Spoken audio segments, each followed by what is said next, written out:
no medical exam. Life insurance didn't take away the loss, but it did give us the space to just grieve. Get your free quote at ethos.com/game. ethos.com/game. Paid spokesperson. Time spent on application may vary. Online health questions required.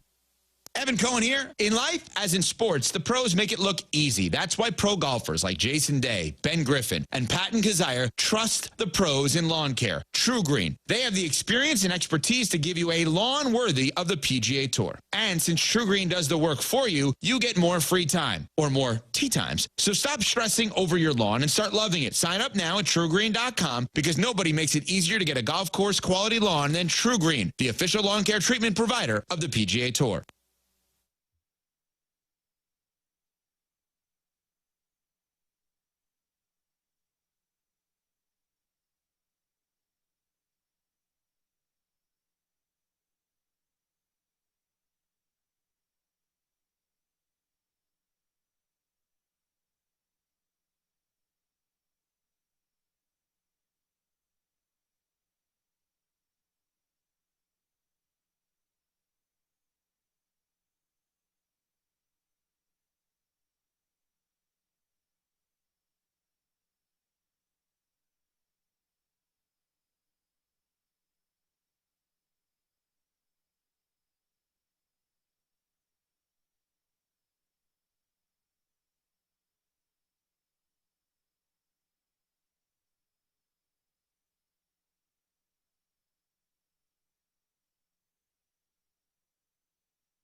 Touch the mic. 7 o'clock in St. Louis. You are listening to The Morning After, presented to you by Brown and Crouppen from the Stifel studios here on 101 ESPN. And you can watch with other friends on the TMA STL YouTube channel. Tim McKernan, Doug Vaughn, Martin Kilcoyne with you on the presentation. Jackson Burkett is on the ones and twos. Chairman Kurt is filtering your phone calls and emails. Collier and Thompson, sponsor of those phone lines. Call in. Be a friend of the feather.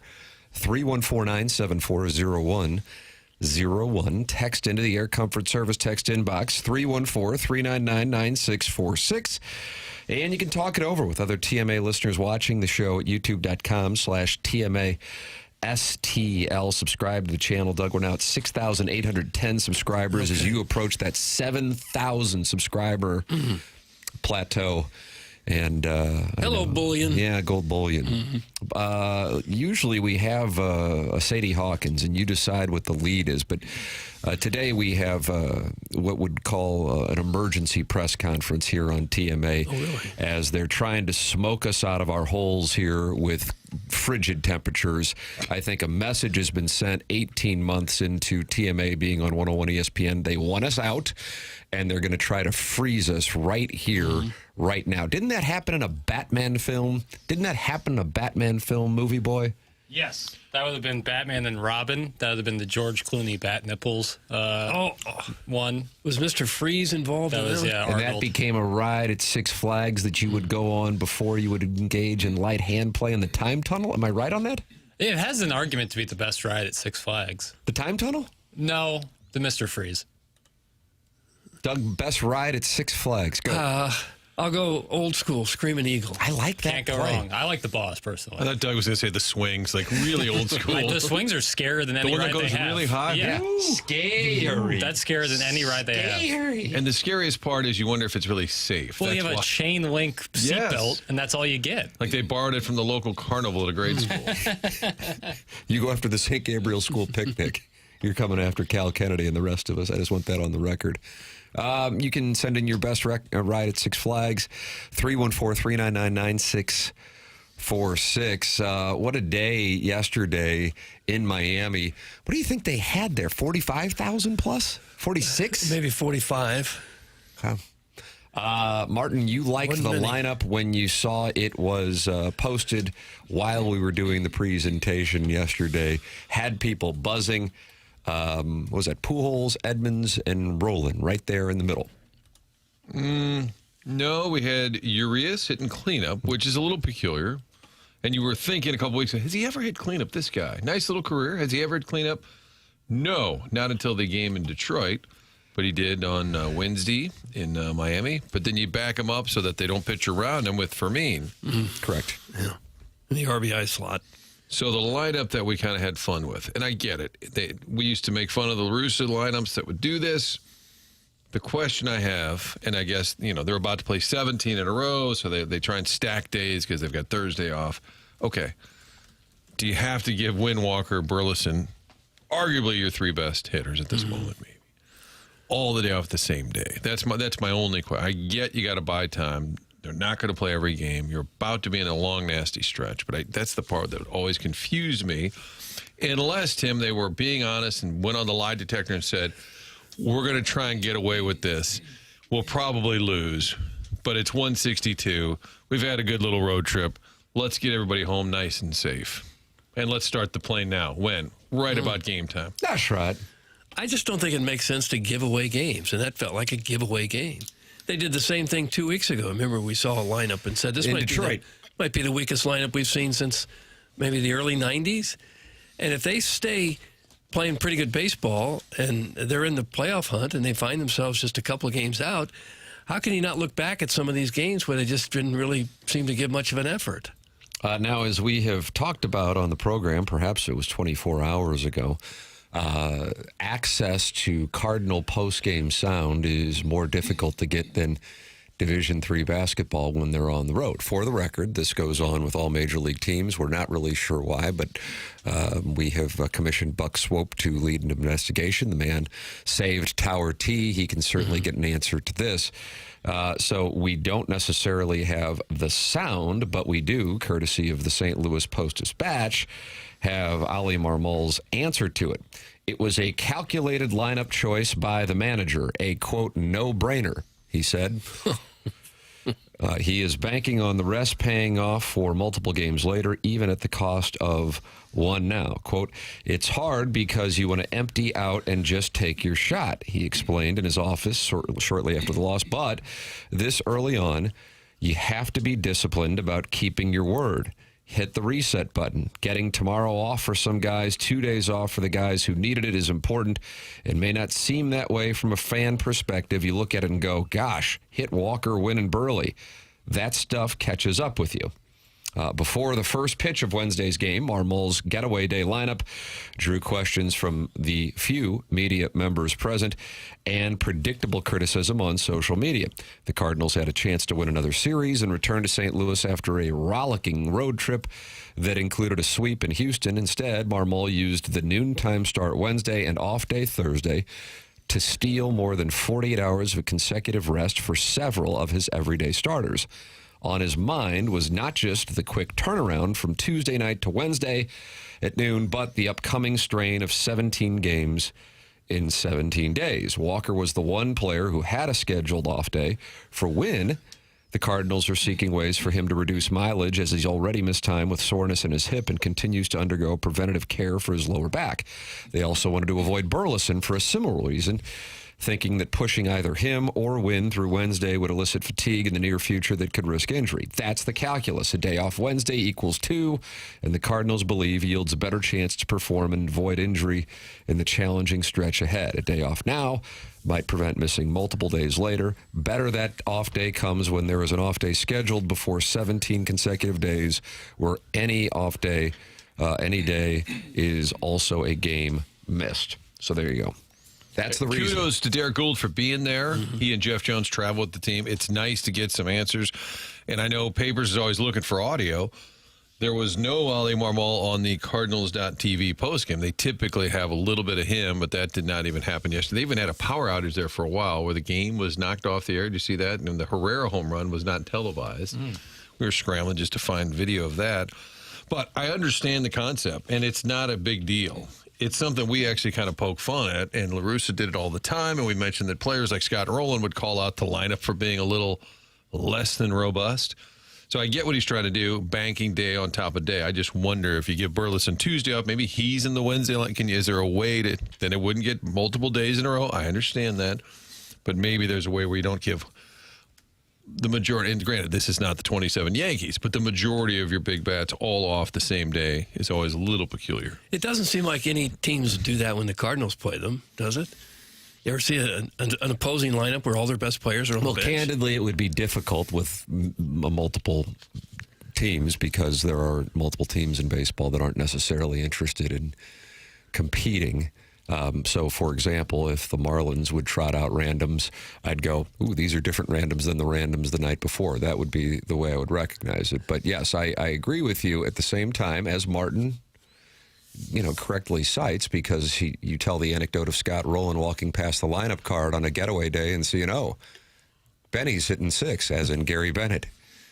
So it's a known thing. I do wonder about what you guys were just saying, switching them out on, having Wynn have the off day on Monday, Walker on Tuesday, Burleson on Wednesday, as an example.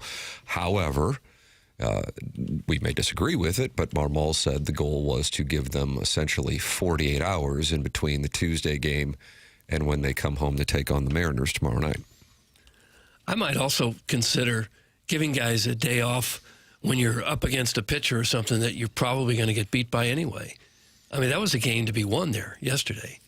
And you go up against Ohtani or Skeens or one of the best pitchers in the league, maybe you give him that day off because there's probably an 80% chance you're going to lose it with your best players. What are you saying? This guy was junk? Yeah, that's exactly what I'm saying. Cardinals I still got it in me. Where's the drop, boy? KMOV, if you're looking for somebody to do weekends, I am back. Cardinals got a chance to win the series, but guess what? They were going against some junk. How about that? Cardinals had one player in their lineup yesterday hitting above 230. Nice. And he was hitting 236. Three of them in the 100s. And the other side of the coin is that's a game it might have been nice to have a Velasquez-type player on the bench because then he could hit 4th or 5th, and maybe he could run into one. Maybe he would hit a home run, which he did for Memphis, I believe, last night. So it also speaks to your bench. And I know they like Fermin, and he's versatile, and Sajaysi's versatile, but it'd be nice to have a guy like Velasquez who has the threat of power. Well, in the 2 games where they've played these Shishawali lineups, they've scored exactly 1 run, and that came on a Herrera home run. That's it for 18 innings. So, That's what Doug, they the busted. series record used to be the real record, which is 5-3 now in the season. They're 5-3. No, they're not. They've played 8 series. They're 5-3. Would you offer that there could be a new standings, much like the NHL, where there's like 8 categories? How about the Cardinals are not 14-10? They're 14-8-2 because there was 2 where they didn't try. Are you okay with that? New category. Yeah, I wonder about that. I like Perhaps that's a DT. Kilcoyne index. Yeah, I'm going to go with DT didn't try, so we'll Okay. go. They're 14-8-2. Okay. But in the big picture, I get it. It's fine. I appreciate the in-depth answer, and again, Derek Gould for being there. Tip of the cap. And I think Jackson and I talked about this on air, off air. Everyone says reporting, newspaper, like on-site report, it's dead. Yet a lot of the shows, even the Pat McAfee's, Stephen A. Smith, whatever, a lot of what they react to is actual reporting, and that leads to the discussion. Right. So when people say, "Oh, it's just dead" or whatever, well, no, we're talking about it, and now we're talking about a quote that Derek Gould got by being without it, we'd have no context. by being on site. So reporting is not dead. Is my point. Everybody likes to react, but often it is to actual reporting. Your thoughts are welcome. Call on in. 314-974-0101. Collier and Thompson phone lines. Text into the Air Comfort Service text inbox, 314-399-9646. Great news for Jackson. A week from tomorrow, he will be able to update the text inbox names for those who don't have them, and that goes on for a week. May Day, Doug. May 1st, the Maypole. Well, that'll be fun. It will be fun. Yeah, I'll enjoy it. See? How are things at the new place? You settling in now? Getting there. Chris and that bitch, eh? Getting there. Really? Well, no, I can play the audio back for you if Chairman Kurt goes over there. I don't know what you mean. It's getting there. I got some stuff I still got to unpack, some other things, but, just doing well. Is it a literal unpack, or are you just kind of mentally are unpacking? More so literally. Okay. Literally unpacking. Literally have stuff still to unpack, but yeah, we're making strides. The water pressure in my shower is outstanding. And to me, that's a huge, that's a win. huge check mark in terms of the good column. Oh yeah, really good water pressure. You can't really work around that. I did mess up though. I had to get a shower curtain rod, like one of those tension rods. Oh, John Candy sold those, Doug. And P's, the T's, rings. and A's. And so I bought the shower liner, but I forgot to get a curtain. So I just have the shower liner. Yeah. So I look like an American Psycho every time I get into the shower. It looks like I'm gonna mutilate myself. And you moved to the Central West End, so you're close to the nightlife, and you can spend a lot of lonely nights in the tavern staring into a bottle. You didn't think through that one at all. Yes, that's exactly right, Doug. Is that right? Yeah. So I can saunter back to my place. But we're getting a report here, papers. My friend lives in the Central West End, and he says his senior place with the life-size Larry Bird doll with the anatomical enhancements and short green shorts in the window. Is that correct? Yeah, it's like the scene at Home Alone where Macaulay Culkin gets all of his posters to dance for Joe Pesci. It's very similar to that. The Larry Bird life size, that'd be more Frank than Jackson, I believe. I'm a pretty big Larry Legend fan. Okay. Yeah. Cooper Flagg going to be as good as Larry Bird? No. He might be. Larry Bird's like one of the 5 greatest players First of all segment, time. Martin, every day we get these takes from Doug. Cooper might be, too. He's scoring 50. He's 19 years old. Okay. I mean, it's a crazy Jackson's thing to dismissing say. your take. You see that? I just like, it's like... He's a special player. He's really Maybe great. Generational talent. Yeah, he's... I don't think he's that good. I don't think he's near at that level, like not even close right now, but he's 19 years old, so Freezing cold takes. It's just taking note. Tim, how about this? This will heat up the studio. These two just go back and forth. Yeah. You debate it. Tim referenced it at the outset. Somebody said Martin looks like a dock worker. What Tim was alluding to, it's about 40 degrees in the studio. Luckily, Jackson warned us all ahead of time. Yeah. To buckle up.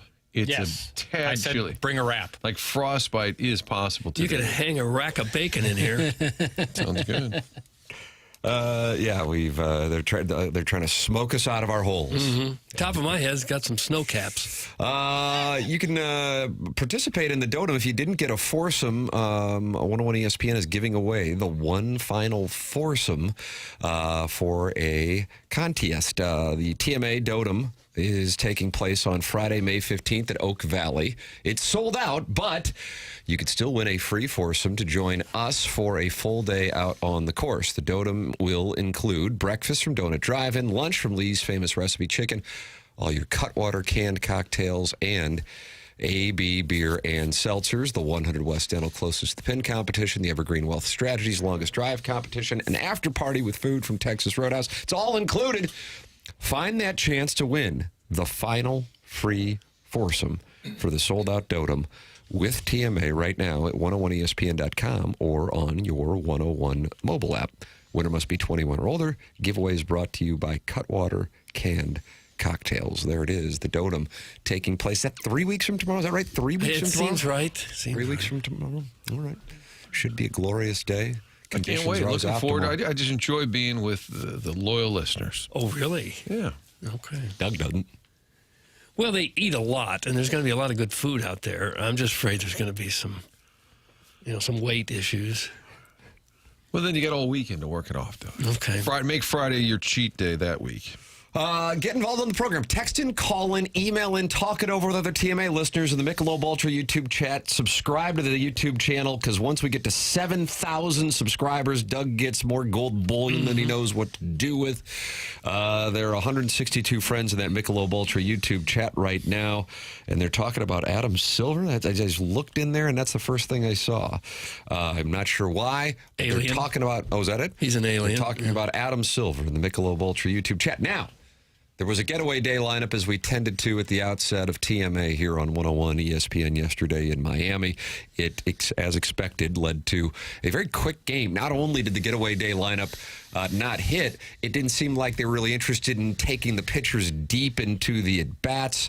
I was sending you guys updates on the pitch counts throughout the afternoon. I'm sure you had to enjoy those texts. But the Cardinals faced an average of about 9.5 pitches per inning for the first 8 innings of the game. So they were grinding. They were grinding through these at bats. Junk pitched 5 innings, gave up only 1 hit. And what, he threw 120 pitches? 56. Okay, I don't understand. They still took him out of the game. By way of example, Dustin May, Tuesday night, veteran pitcher, went 5 1/3. And that was 97 pitches. And Doug just said Junk threw 156. I'm sorry, you said 56. 56 pitches. 56 pitches in 5 innings? On a getaway day game at noon in Miami? And I was stupid enough to pick the over on this game. Sometimes it's too good to be true, right? Yeah. Hey, I understand that. I understand that. But there is reason for optimism and solutions. It just might not be in St. Louis. We'll tell you why coming up. Oh, it was a tease. It was a tease. It was a tease. Very clever. Consultants smile with that one. I will explain coming up after the break. This is The Morning After, presented to you by Brown and Crouppen on 101 ESPN from the Stifel Studios.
silly on you. Don't make it sick, I'll be money on you. Like we will go a million on you. The Navy looks so damn sexy. Red on the road is found like Dixie. Wonder dog, no huddler, Rexy. No huddler, Rexy, Doug. Thinking about me. He would actually like to hear that song. Rex Hudler. He's a trip. We should send it to him. And they doing Royals games? Yeah. Yes, He's a big Royals guy. You know what? He is a delight. I guess you covered him, right? Sure. The early yeah. 90s? Great guy. Yeah. Great guy. One of the best. It's TMA 101 ESPN. The show is presented to you by Brown and Crouppen. As we broadcast from the Stifel studios, Tim McKernan, Doug Vaughn, Martin Kilcoyne with you on the presentation. Jackson Burkett and Chairman Kurt. Behind the scenes here, Doug, we've got some tension on the show. Number one, they're trying to smoke us out of our holes by freezing us to death in the studios. So we're battling through that, and that's why Martin looks like a longshoreman. Did you just go into Courtney's studio to warm up? Yeah. Is that what it was all about? Like some hobos over the barrel is in the corner of a studio, a random studio? But that's, Martin just deep teased it right there. Jackson and Chairman Kurt violating the non-compete, and I can have your attorneys review it, appeared on Courtney Landrum's show on The Arch this morning, 106.5 The Arch. And they are now playing on Courtney's show, an incredibly popular program. And Courtney is a wonderful, wonderful person. But now she has started to take our people, and that's going to be a problem. So now add this to the radio wars.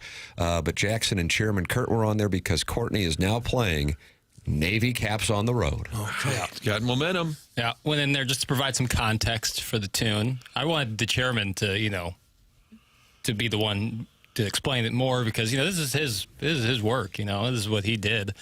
And just provide a little context. So Chairman's currently pulling the audio of our appearance there so we can play it for the fine listeners of TMA. All of a sudden, Tammy's walking into this studio a little late. He's in a break, and we're like, where is he? Oh, I'll try the ones and twos. And he comes back. Sorry, guys. We were giving away some Katrina and the Waves tickets, and I'm just running a little behind. Martin's over here trying to work the levers.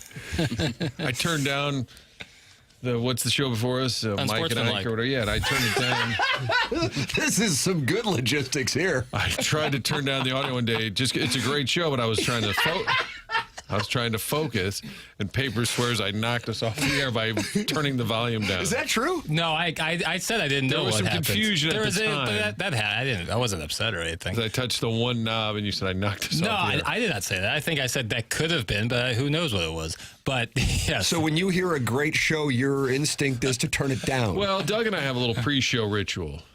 And we like a lot of Zen. It gets really quiet in here. Yeah, positive affirmations. And then Doug gives dating advice to Kurt. Then I say, I'm turning that show back up. Guys, is Navy Caps on the Road available for purchase somewhere? You stream it. It's on YouTube, too. Yeah, YouTube, Apple Music, Spotify, wherever you stream music. I don't know if people are still purchasing songs for 99 cents, but if you are, I would recommend considering the streaming option. Wow, you're taking money out of Tim Cook's pockets.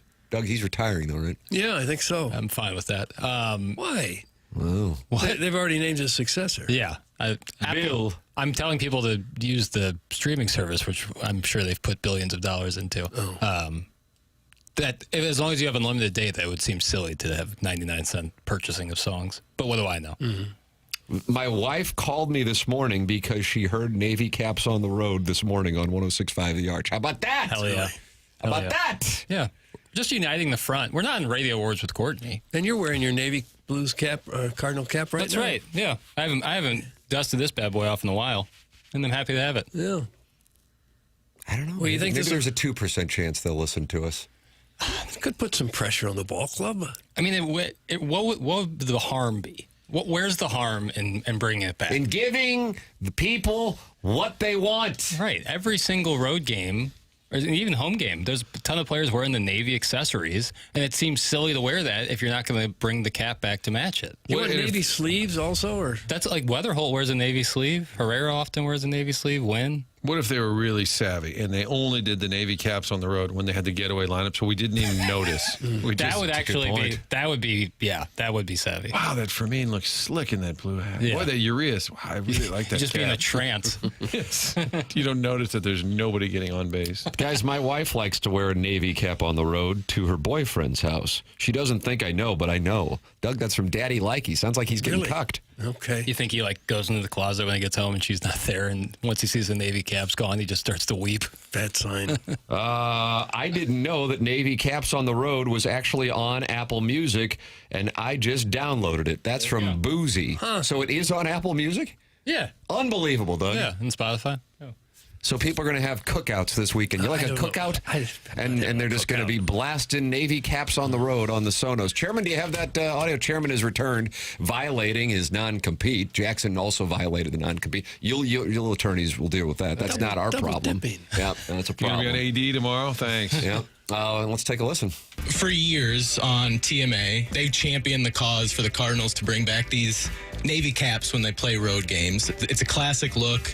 The Cardinals are such a classic uniform. It's one of the best uniforms in all of baseball.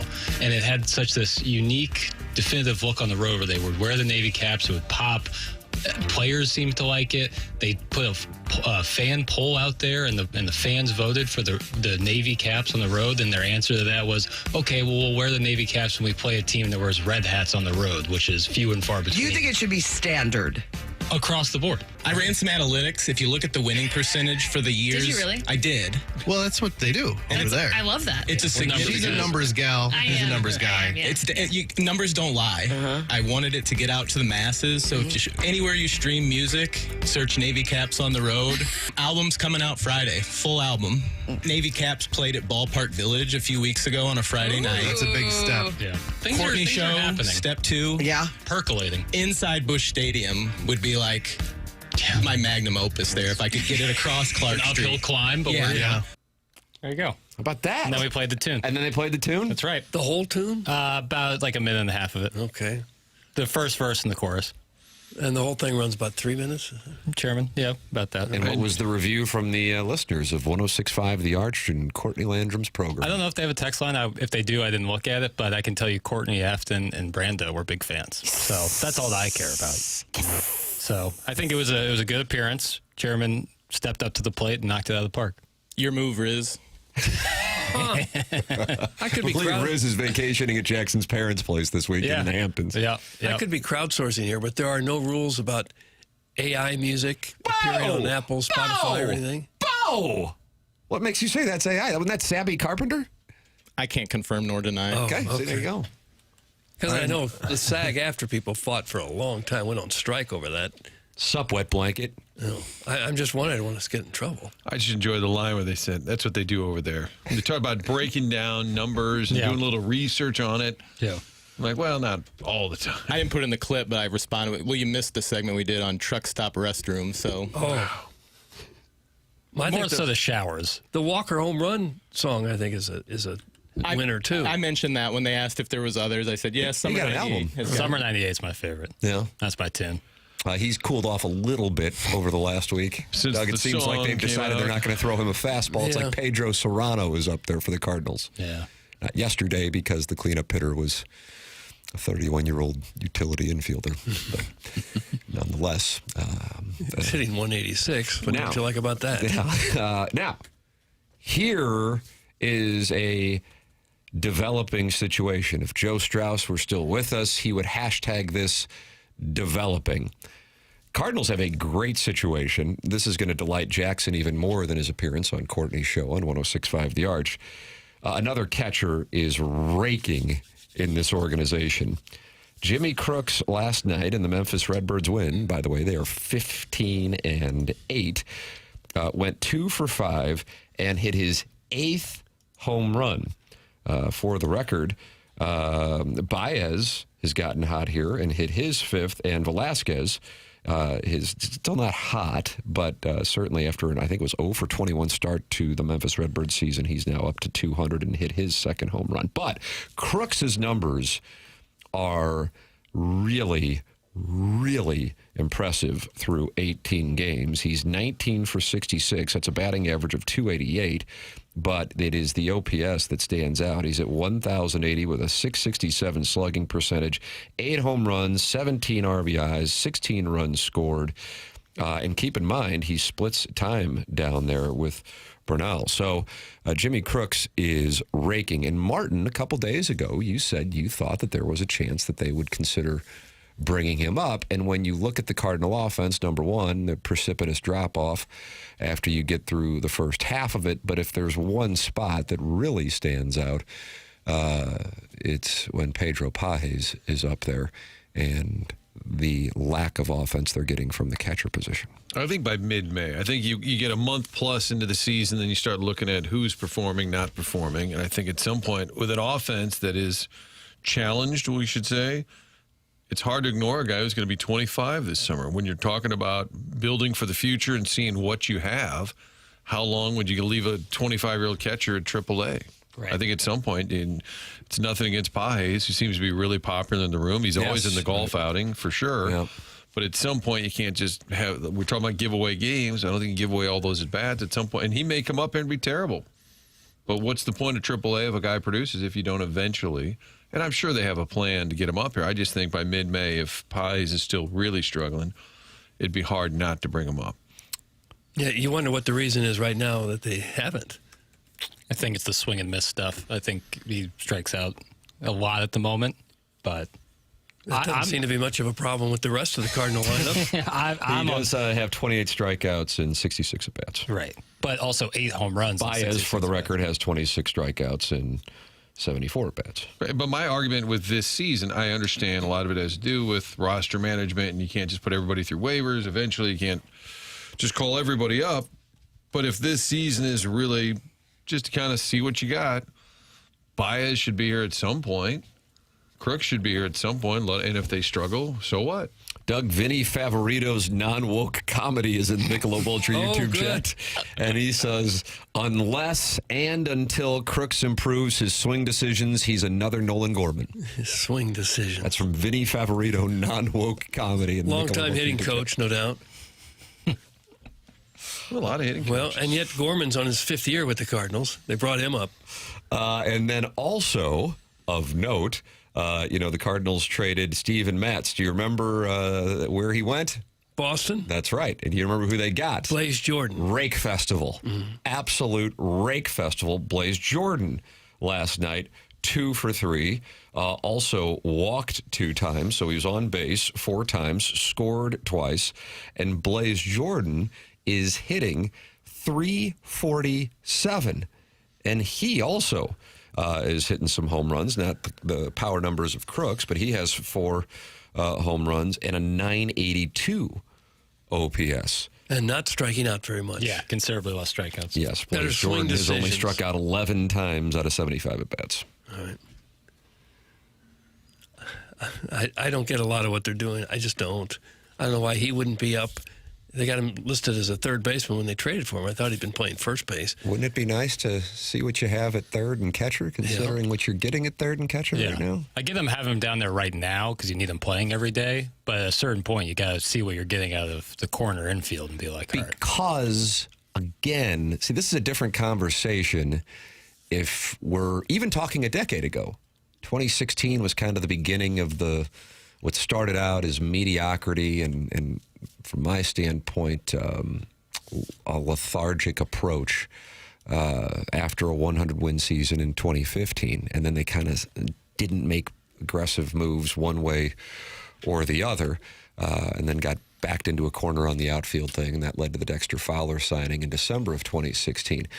With now being a clear, we are trying to find out where we are, who can do what, I would like to see those guys get opportunities here. Now, I suppose the counter to that would be, well, Nolan Gorman's still going to get his proverbial runway, and he is going to be starting against right-handed pitching.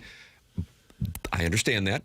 The Urias thing, I don't understand. It's nothing personal. It just doesn't really match up with the rest of the model. And the Pages thing, I think at this point, that wasn't necessarily a high ceiling guy anyway. I'd be curious what the reasoning would be from the not getting Crooks in there. Here's some numbers on Blaze Jordan.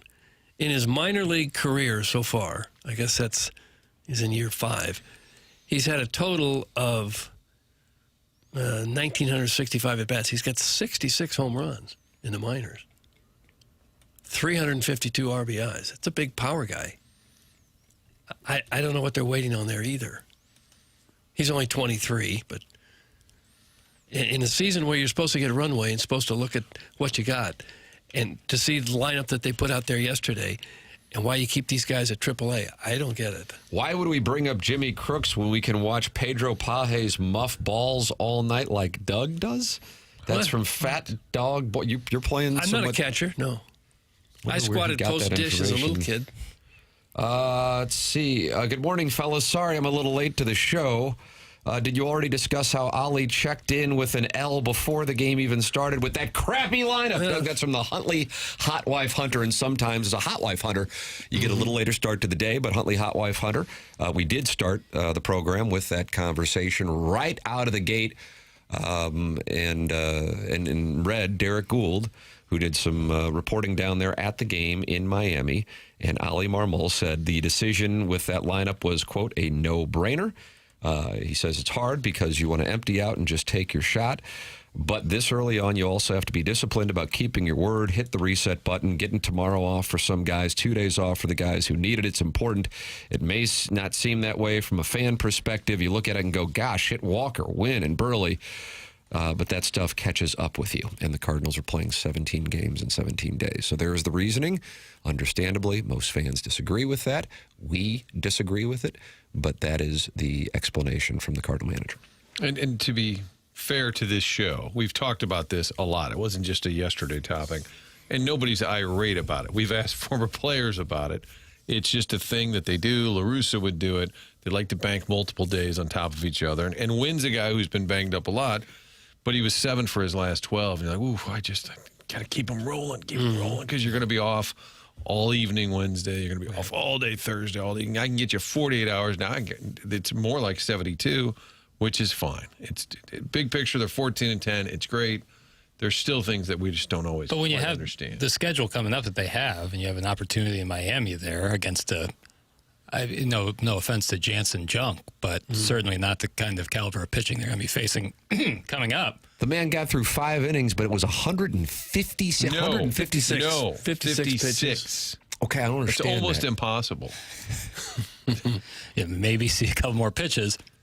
But when you have the caliber of pitching you're going to be facing over the next few weeks, it's like, well, that one is gettable. I agree with you, Papers. That's my way of thinking, Right, too. if you're looking... Take the ones you think you got a really good chance to get. Right. And maybe rest against Ohtani when the Dodgers come to town. Guys do construction 10 hours a day, 5 to 6 days a week. In a baseball game, the ball is only in play for a few minutes. Outside of the pitcher, everybody else stands around most of the time. So I've never understood why guys can't play a minimum of 150 games at every position except catcher. And, Doug, that comes from a ball coach. His name's Ball Coach Steve on TikTok. He's got a wonderful beard, by the way. I don't know if you guys have started to watch Ball Coach Steve on TikTok. I kind of agree with him. There are days, like if you play first base, you jog out to first base. You don't really run much defensively. If you have an 0 for 4, you don't run when you hit the ball unless you're trying to run out a ground ball. You might run full speed one time over a 3-hour game once. It shouldn't be that tiring when you're 25 years old. 3 players have appeared in every game this season. Can we guess? 3 players. 3 players have appeared in every game. I don't know. I know games played. I'm not positive if they came in as a pinch hitter and stayed. I don't know that. Herrera? Yes. Nice, Doug. Yes. Nice. Get your threesome. Friend of the show, kind of. Burley? Didn't play yesterday, famously. Oh, yeah. Well, what are you going to do? How about Scott? Yes. Youngry. Yeah, he's pinch run a lot.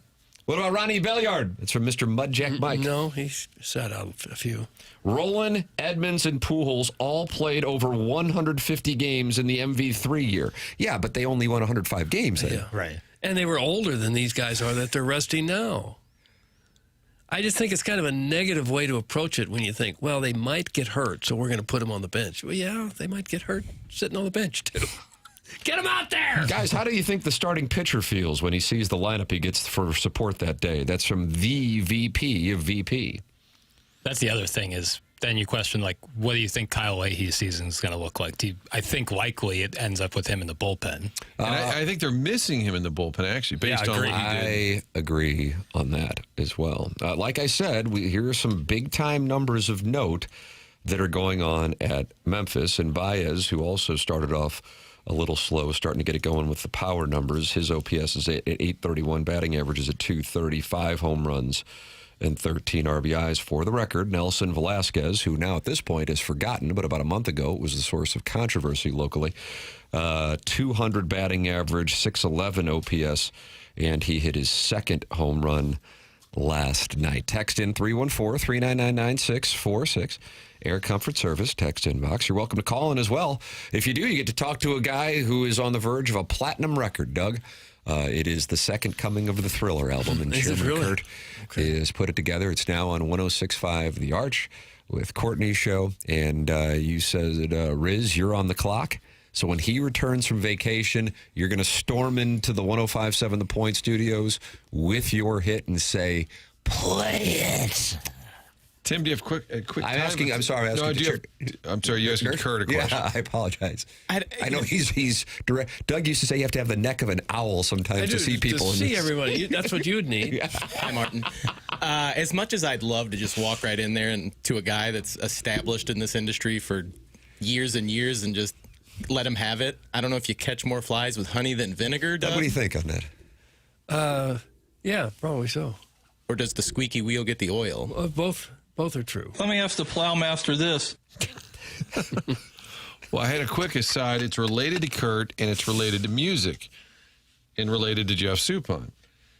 So the chairman has created a song specific for Jeff Suppan, but sent it to me yesterday. We kind of were workshopping, right? What do we think? Is it going to bother him? Is he going to, it pokes a little fun that he's bored and calling us every day.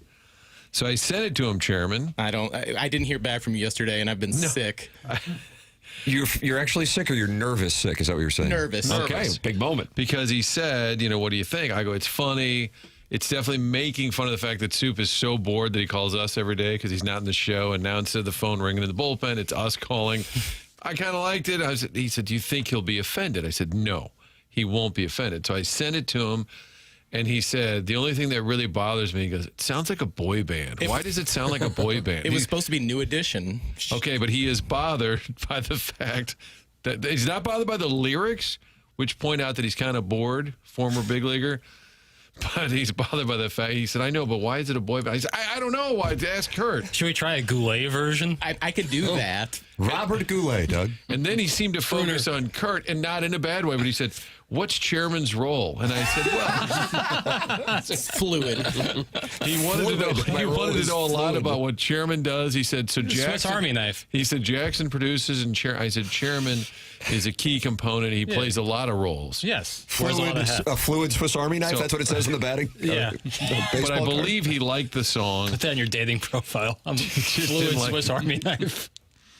The boy band, and I just said, you have to understand Chairman uses different vehicles at different times, and that time was a boy band. And the debut album is kind of poppy, and I wanted to give Tim a shout-out with some New Edition. So, Yeah, Can You Stand the Rain? If It Isn't Love, Doug, those are certainly the George Washington and Abraham Lincoln on their Mount Rushmore, and then it gets into, do you put Cool It Now on there? Do you put Mr. Telephone Man That's my favorite. on there? It gets tense when you start talking about New Edition's Mount Rushmore. I hadn't paid much attention because, in my opinion, there hadn't been any really good music released since the Mills Brothers did Glowworm. I understand it. What about the Mills Brothers doing the Suppan song? Oh, we can give it a shot. Okay. So we're on like a 70-year drought of good music? Pretty much. But the thing is, the tone of this song, which, by the way, is called Soup's Gone Cold. Great. It's like it's a longing, it's a desperation, it's yearning for the past, and I don't know if the Mills Brothers gets that vibe. But there's happier tunes. He's Gone Cold, Dido. Have you considered that? Oh, yeah, and then Eminem sampled that with Stan. Yeah. Tea's Gone Cold. Yeah, Dido's, I think it was I thought the name of the song was Thank You. Thank You, yeah, thank you. Thank but you. It opens, no problem. But it opens up with Tea's Gone Cold, and then Marshall Mathers gets in there and he starts talking about Stan, Right. which I think is a tribute to some TMA lives. Very much so. Should I buzz my head and go bleach it even more blonde than it is? Yeah, I wouldn't mind that look. You think the ladies would like it? No. Okay. I mean, to me, if you're a 51-year-old sitting on, probably at this point, assuming he's got a Mark Hanna of Evergreen Wealth Strategies working on things in Southern California, and I don't know if they have any financial advisors in Southern California. A few.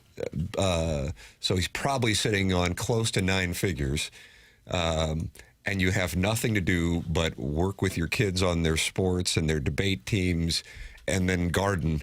He's the big winner. He's the big winner. So we can bust his balls a little bit about calling in. Is it 5 straight shows or 6 straight shows? 6, that's where we are? But I'm sure deep down he's like, have fun with it. That's fine. Yeah. I'm sitting on 9 figures. Yes, I believe that. And Martin, you called that the Milwaukee retirement plan? Oh, Loesch got it too, yeah. You have some good years in St. Louis, a little bit of postseason success, and the Brewers say, I got to have me some of that. Yeah. Don't care how old you are. Here you go. What do you want, 40 million, 50 million? The Cream City pension. Yes. Is that what they call it now? Threw it at Soup, and then they threw it at Loesch. Worse Woods Wacko says his financial advisor is in Southern California. So, Doug, there are financial advisors in Southern California. I'm sure there are many of them, yeah. Huh. But I think Suppan's genuine interest in the show now is emerging. Like, wait, now what's Jackson do? Okay, and then he said, "What does Kurt look like?" I'm telling you, this. Wow. I don't know why, but was there a video accompanying? You got a few different revenue streams. It looks like now. Sup, Soup? What's the question, Martin? Was there a video that went with it? With the song? Yeah. Yeah. It didn't have Maybe to be that's in why it. he wanted to know if you were in it or something. I don't know. He asked what you look like. Yeah. Aren't you on the video? Are you in the music video? I am not. Because he was looking at my Instagram and he saw the video. Right. Yeah, I don't make it. I'm just behind the scenes. You're like the Gorillas. You're like a video band. You know, where they're like you couldn't actually see the person. And Doug, the Gorillas, didn't they have members of De La Soul in their 2003 jam? Jackson, you played that as return music. Feel good. Yeah, De La Soul's in that. Yeah. Fantastic. And Trey Mason's father is a member of De La Soul. Think Really? about that. Is that right? I didn't know that. He passed on, if I'm not mistaken. One of the members of De La Soul. Doug, which one from De La Soul? I used to know, but I And forgot. then Trey Mason tricked Mizzou in the title game. Yeah, they ran one play where they did this jet sweep, and it caught him off guard. And then they did it 30 more times. And then the Rams said, we got to have this guy. That's right. So it's all full circle. Yeah, and then I think he paid tribute to Javon Crudup by driving the wrong way on I-95. Oh, did he really? Yeah, and that's kind of a low-traffic interstate. Such an easy thing to do. There's only do not enter signs all over the place. Vincent Mason of De La Soul, still with us. One of the members of De La Soul. Yeah, I believe that's the case. But yes, he's Trey Mason's father, and he has the famous laugh that starts Is Field that Goal. right? That's his Doug, laugh. things are happening on this show. What's his name? Vincent Mason. Vincent Price opens up Thriller. How about that? He's Country from Day. Lefter Groves. Yeah. And went to Country Day. So his family was from a tough part of town. Yeah. David Jolicoeur is the one that passed away 3 years ago. How about that? Now you've been updated on De La Soul and Vincent Price. Tell me it's not a sports show. How many yards Bill did Trey Jacks. Mason have? Like 250 against Mizzou? Something like I'm that? going to take the over. Might have been like 270. Trey Mason, Maybe SEC. 300. SEC championship game. Ran into Charles Barkley after the game. Oh, boy. I thought it was 335. 304. Oh, Well, the next But carry. the thing is, it was different plays. he must have been exhausted. 46 carries and 4 touchdowns. That's what a great high school running back I was does. just about to say. And then That's Dave Matter, now employee of the University of Missouri, but at the time working for the Post-Dispatch, approached defensive coordinator Dave Steckel the week after the game and asked him, because he wasn't available oftentimes, Missouri, Martin is curious with their... Well, you hear from the coordinators, I think, early August, and then maybe again in April of the next year. They threw the ball 11 times. Auburn threw it 11 times. Why would you ever throw it? In a The guys game who where they said- scored 59 points. They threw it 11 times. He goes, that's old news, dude. That was his answer news. to Old it. news, dude. He got a head coaching job, too, didn't he? Go to did. South Missouri State. And then he started doing analysts for Missouri games, and he kept saying, quick as a hiccup. Yeah. That's right. And then the broadcast would cut out. Quick as a hiccup. He said it about 4 times. Doug, Dr. Ben is on the Collier and Thompson phone lines, and I think he wants to talk to Jackson Burkett. People want to call in now that Jackson and Chairman Kurt are leaving this show to join Courtney's show. Man. Yeah, bad news this morning, Dr. Ben. Yeah. Well, I watched that Jailblazers Untold documentary the other night, and I wanted to see what Jackson thought of it. I thought it was pretty good. Remember, I'm from Portland. I grew up a Blazers fan. Oh, do you remember that? Yeah. Yeah. The show was pretty good, but they left out one key piece. What was that? And that is the city of Portland did not like Paul Allen at all. Why? Well, because there's this rich billionaire coming down from Seattle and wants to build an arena, and he paid for all of it himself. He didn't want any city money out of him. And the former arena that the Blazers played in, the city owned and operated it. So when he comes down and says, "Hey, I want to build an arena. I don't want any tax dollars," the city, they want power, they want control. So they said, "No way, we want a piece of this action." So they kind of had it in for him all along the way. So they were actually looking for. So what I'm saying, they had a motive to want to antagonize the players and hurt the team, and that's what happened. The other interesting thing is that Colin Cowherd, he made he started out as a local. I don't know if he's from Portland or not, but he started out doing local sports radio there, and then through that Jailblazers thing, he parlayed that into a very successful ESPN career, and then moved on from there. But I just think it was interesting they left out a big piece of it, which is that the city did not like did not like Paul Allen. Maybe the text inbox does not like you. Wow. We do not need a recap of the fat listener's Netflix habits. That's from Jugs in D.C. Are you heavy, Dr. Ben? I'm happy and I'm in shape. I work out 5 days a week. So How about that? Not fat. Doug, this guy is live. How chubby are you? Well, I'm about 5'10", 175. I got a lot of muscle. Oh, there you go. Sounds cute.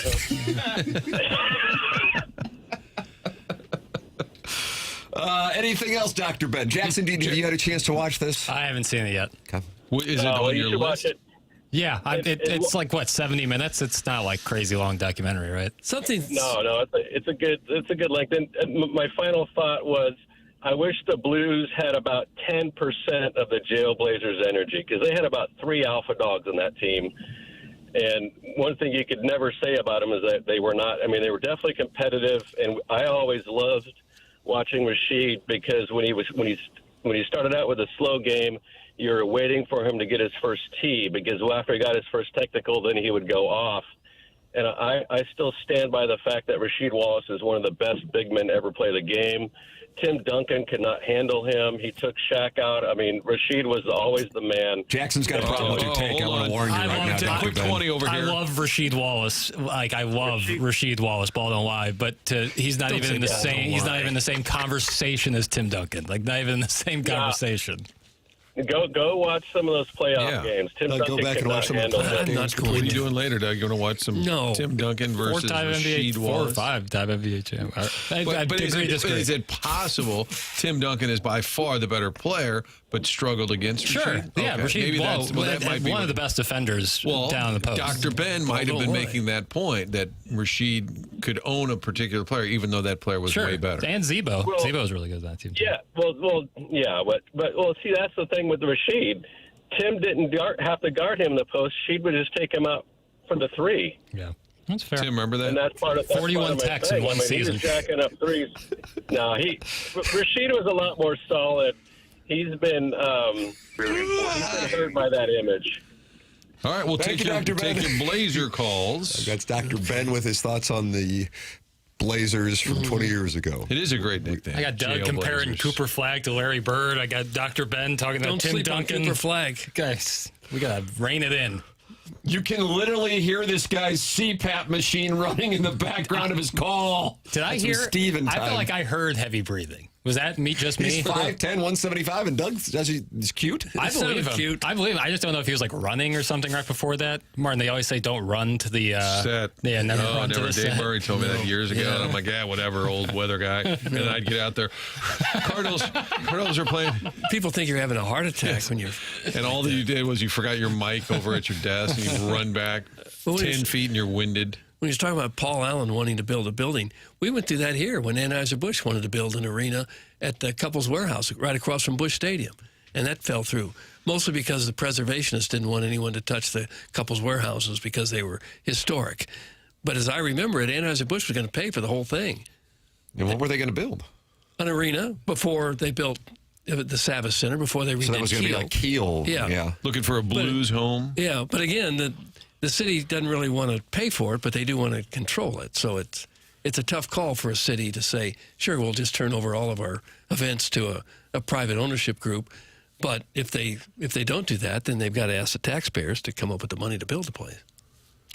Despite his self-promotion of his own muscles and crappy basketball team, this guy sounds like a total beta who gets sent out for groceries while his wife has tennis lessons. Doug, that's from Carlos Spicy Wiener. I want to say I'm a big fan of Dr. Ben. Is he Especially because he's cute? Well, it's mostly because I believe his first call, he didn't know Martin's name, but knew his wife's name, and just A little creepy. Incredible. Incredible. What sort of doctor is this fellow? Do you remember he's like something like historical? Roman history. Yeah, some historical. Oh, okay. PhD. Yeah, it's PhD. Yeah, Not a medical doctor. Not a medical He doctor. just studied because Roman we history. workshopped it. What was it? And then he called in for a job, right? A lot of doctors call into the show for a job. Medieval history, maybe? Yes, that's it. PhD in medieval history. That's right, yeah. Of course, he's a beta. He's from Portland. That's from Jugs in D.C. Probably true. And Jugs in D.C. says he is literally on I-95 right now. So keep your eyes out for Trey Mason. You can text in 314-399-9646. Call in, just like Dr. Ben. Obviously, the calls are always well received by the audience. 314-974-0101. Will Jeff Suppan be appearing on the program at 10 o'clock? We'll find out on the Polos Plus dossier in 2 hours. We do know Brad Thompson is going to be with us. And, Doug, if you are out and about this morning, Mike McGreevy is texted to let me know where he is playing golf. He is getting an 18 by himself right now. Jesus. And then he is meeting his teammates for another 18 early this afternoon. All right, I want to know if any of the fellas that took yesterday off are golfing today. Yes, because I need you resting, fellas. I need everyone resting, Doug. Okay. No. So that's what's going on around St. Louis. Now you have been brought up to speed as we close out the healthcare evolution 7 o'clock hour here on the program. The Polos Plus dossier, Brad Thompson, probably Jeff Suppan, who has had a song written for him, but he didn't like that there was a boy band, and Chairman Kurt is now going to go to another artist to see if they will record it. You can email in on it for the Design Air Heating and Cooling email the day, the morning after at InsideSTL.com. Design Air is online at DesignAirService.com. Martin's a client. Doug's a client. I'm a client. We recommend you become a client as well. And many TMA listeners have started to work with Seth Goldcamp, and we are very grateful for you supporting the sponsors. That is what it is all about. And Design Air offers this. Take any headaches that come with having to make a call or going to designairservice.com when you have issues with your air conditioning or furnace during the cold weather months off your mind, because maintenance agreements are an effective and convenient way to keep your system running year after year after year after year. They take the pressure off of you as a homeowner, and Design Air contacts you to schedule your air conditioning tune-up and your furnace safety inspection and cleaning. You sign up, and then you can forget about it. That's the best way to do it. Like all their services, maintenance visits can be scheduled at designairservice.com. It's Design Air, sponsor of our Design Air email the day, coming your way at 9:45. Email in the morning after at InsideSTL.com. Tim McKernan, Doug Vaughn, Martin Kilcoyne with you on the program. Jackson Burkett and Chairman Kurt leaving the show to move to Courtney's show on 106.5 The Arch, violating their non-competes. That'll be handled off air, but the song is now being played on 106.5 The Arch. Navy Caps on the road. This is TMA 101 ESPN.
This is Jackson with a Sports Center update. That's brought to you by Saliga Heating and Cooling. We'll have NFL Draft Day 1 coverage starting here at 6 p.m. That was another Sports Center update brought to you by Saliga Heating and Cooling, a Daikin heating and air conditioning dealer.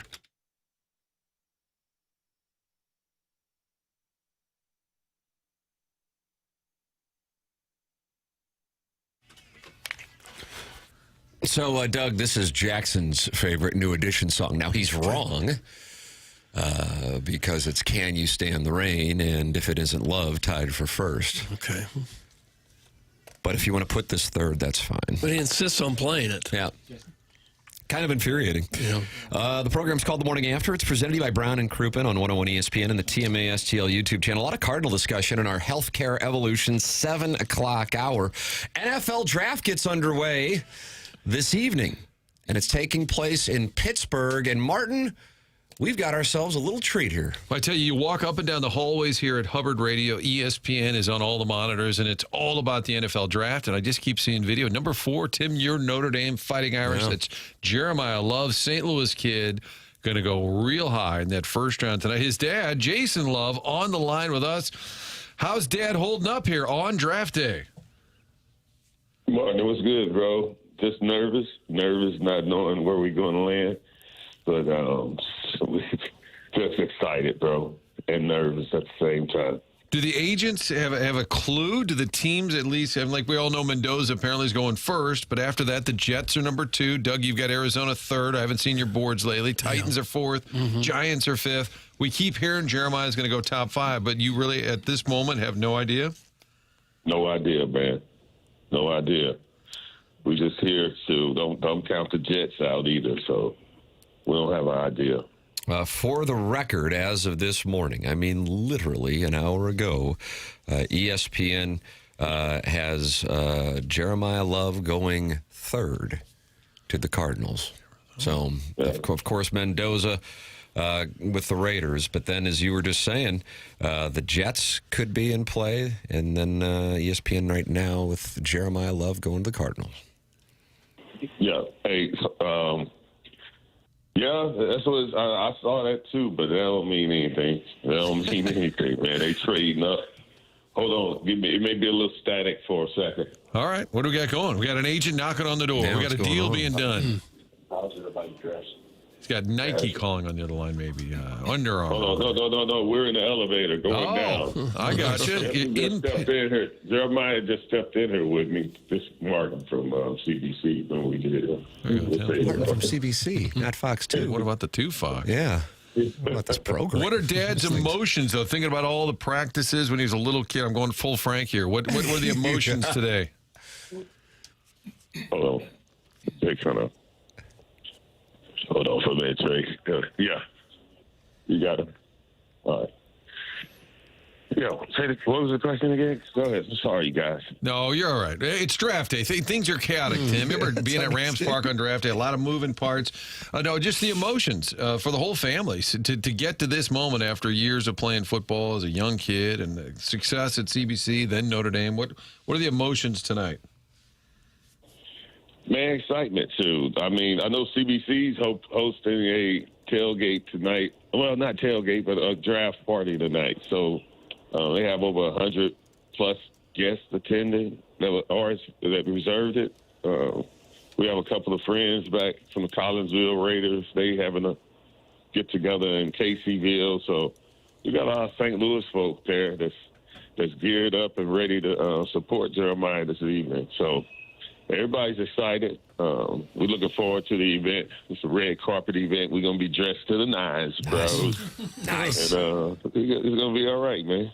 At what point in his development as a player, as a kid growing up, did you have an idea that he might be able to be an NFL player at some point? Man, you know what? We never saw it like that, man. We just worked hard every day. So it was just going to work every day. It was the ups and downs. And, when you look back, I really realized that, like, the last year of his senior high school years at CBC, that last state championship, man, he scored 5 touchdowns in that game and won that state championship. And I was like, oh, my goodness, it's actually possible to go to college. And we were still just trying to go to college for free, just get a scholarship. That was our expectation. That was our goal. And it's safe to say he superseded that boy. He knocked that out the park. So we just kept working, man. Every day we woke up, we were closer to this point.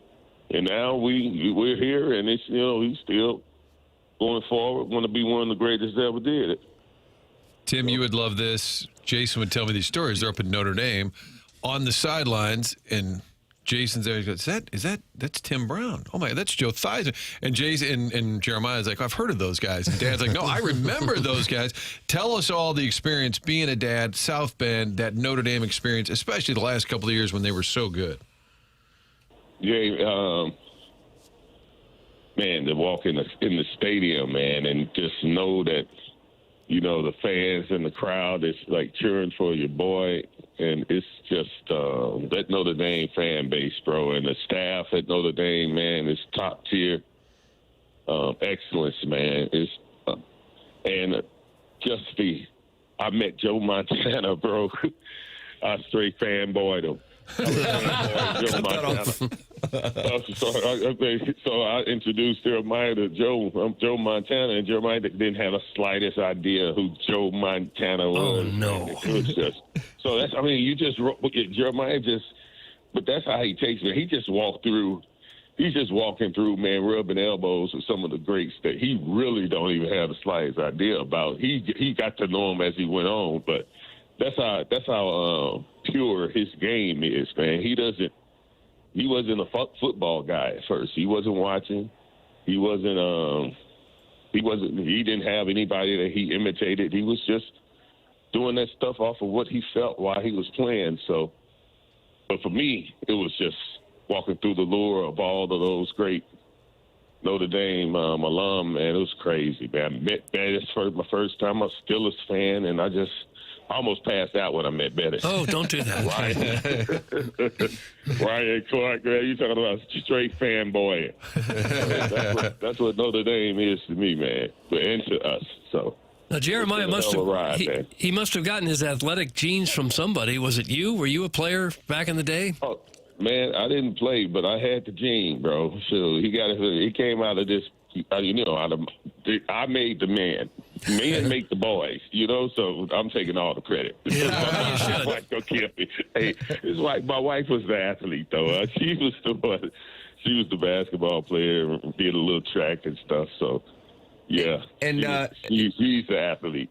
Jason Love, Jeremiah Love's father, is with us here on the Callier and Thompson phone lines with his son in Pittsburgh for the NFL draft tonight. So you are an Army veteran, and your wife was a St. Louis police sergeant. Am I correct on those? Yeah, both of us are Army veterans and retired police officers. And she did.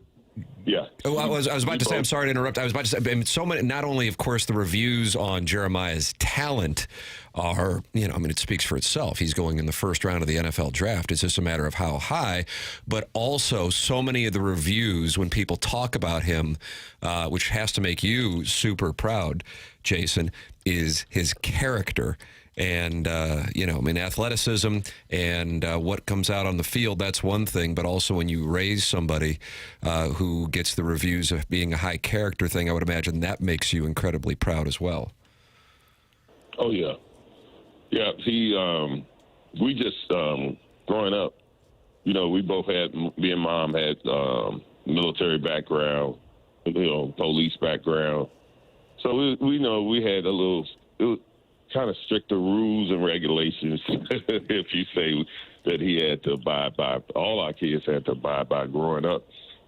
Nothing over the top, but with Jeremiah, it was just a constant reinforcement of, being right, making the right decisions, making the best decisions, making decisions that wouldn't hurt any other people, and just being a positive and productive person, just striving for excellence. So if you take that approach, we just took that approach every day, man. You take that approach every day, you'll end up in the right direction, bro. You'll end up in a positive position Hopefully, that's the goal, But sometimes life happens.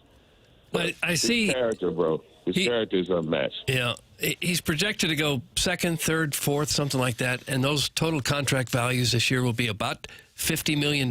So he'll make a little over $9 million a year. You're going to get a little piece of that. You're going to get a little 10%. Man. We was never in it for the money, Martin. That's Doug from Kirkwood. Hey, that sounds good. It sounds good, but yeah,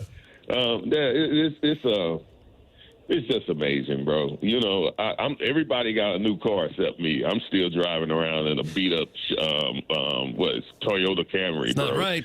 Not right. Reverse yo. We're gonna invest. Hey, we're going to invest in some car dealerships. There you go. Excuse me for cursing. We're going to invest in some, S&P and brick and mortar first. We ain't touching it. Try not to anyway. It is life-changing money for an entire family, I'm sure. It's got to be almost surreal at this point for you.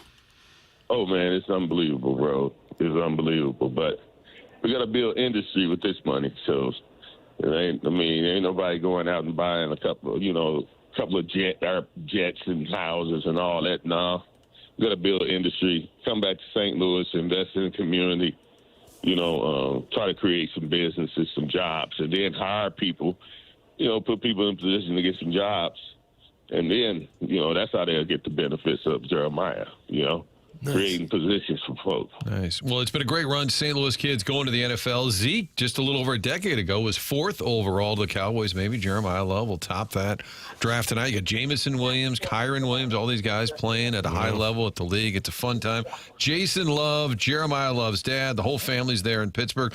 Dad, I know it's a little hectic there, and we appreciate you hopping on with us. Yeah, Jeremiyah just blew past me, man. I tried to grab him, say a couple of words, but he was running a little late.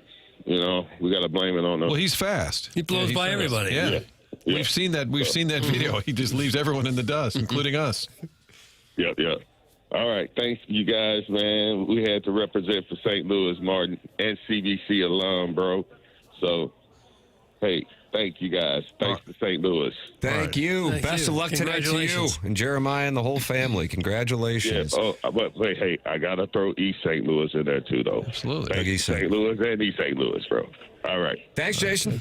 That's Jeremiyah Love's father, Jason Love, with us live from Pittsburgh, where the NFL draft will be taking place here. You'll be able to listen to it on 101 ESPN coverage starting at 6 p.m.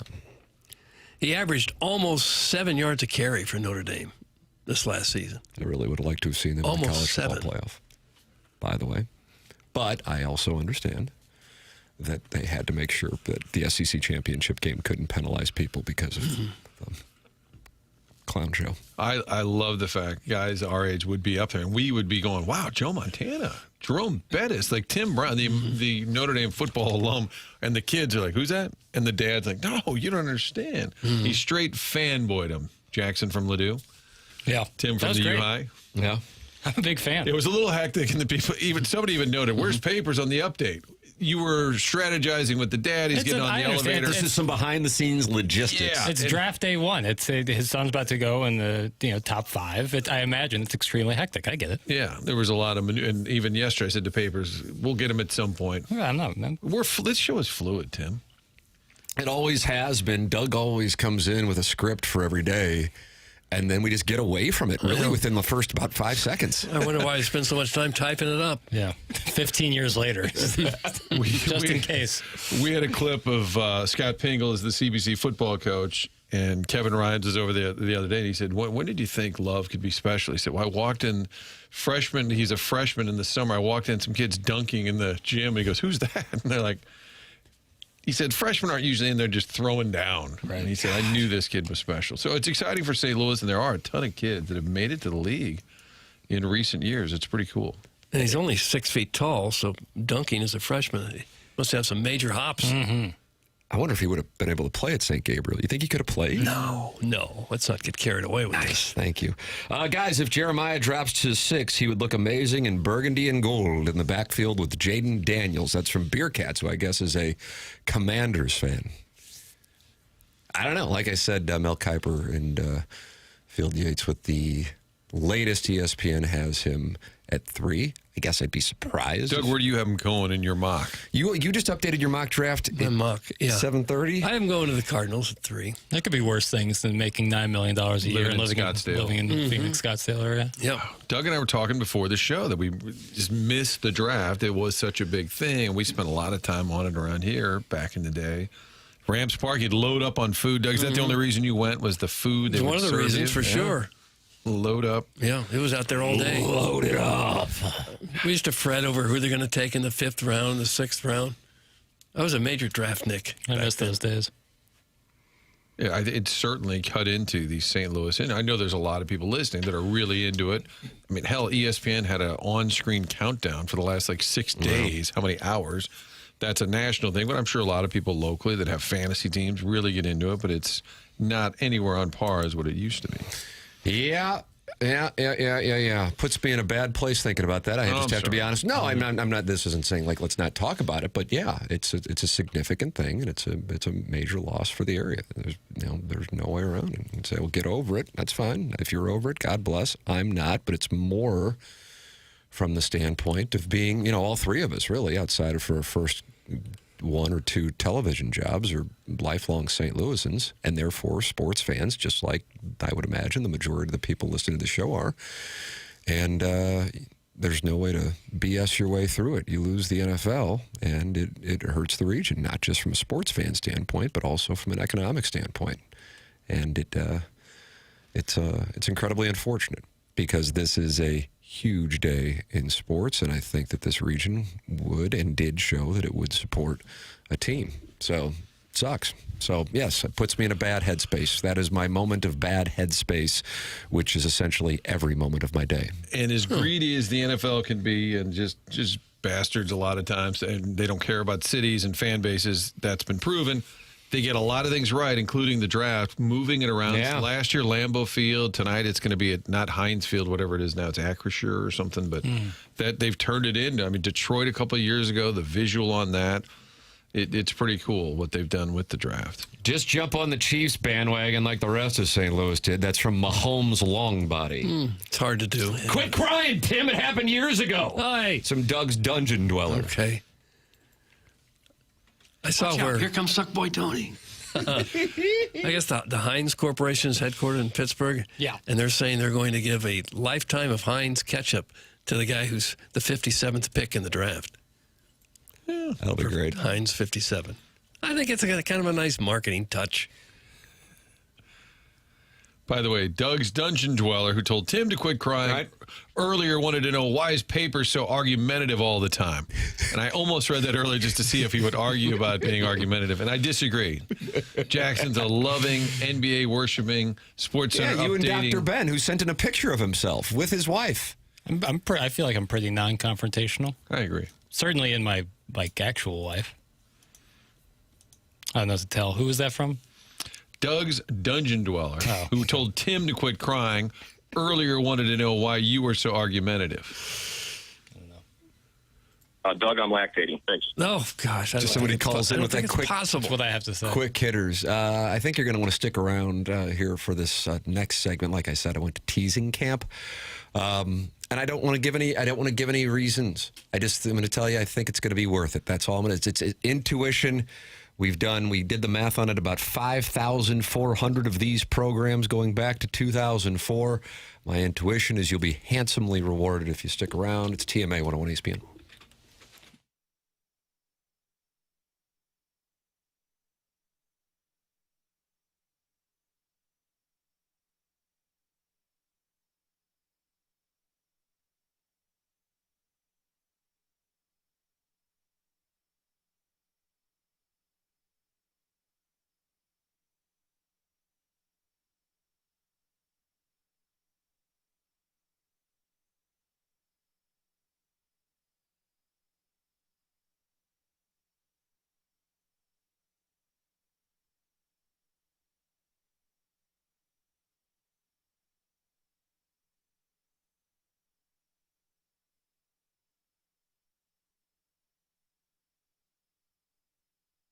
Michael's Flooring's been family and locally owned for over 30 years. Michael takes pride in helping and making sure his employees are happy and making a great living. Go online right now. You can get 3 samples free from Proximity Mills. The website is igotfloored.com. Michael's passion's flooring. When you order from him, he wants you to have the best experience for the best price. Just come in or talk to him. You're going to see the difference. They want to make sure they suggest the best thing for you, not pushing what corporate's telling them they have too much of. There is a reason he's continued to grow through the 31 years.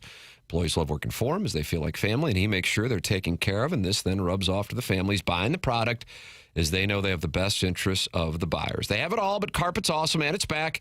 They have so many varieties of all flooring and 3 easy-to-get-to locations in St. Louis, Creve Coeur, Darden Prairie, and St. Peter's. Come see why people are loving getting floored by Michael, and make sure you visit igotfloored.com.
Nice.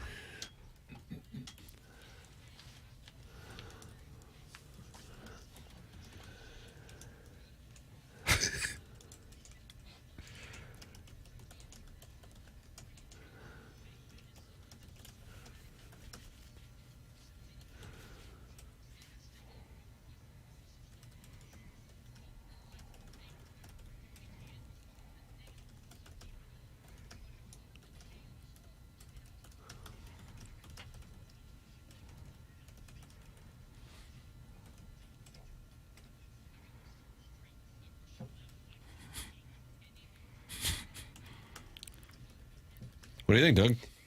Does this count as music? It doesn't, right? It's Stingray. I know who it is, but it doesn't count as music. My time is now.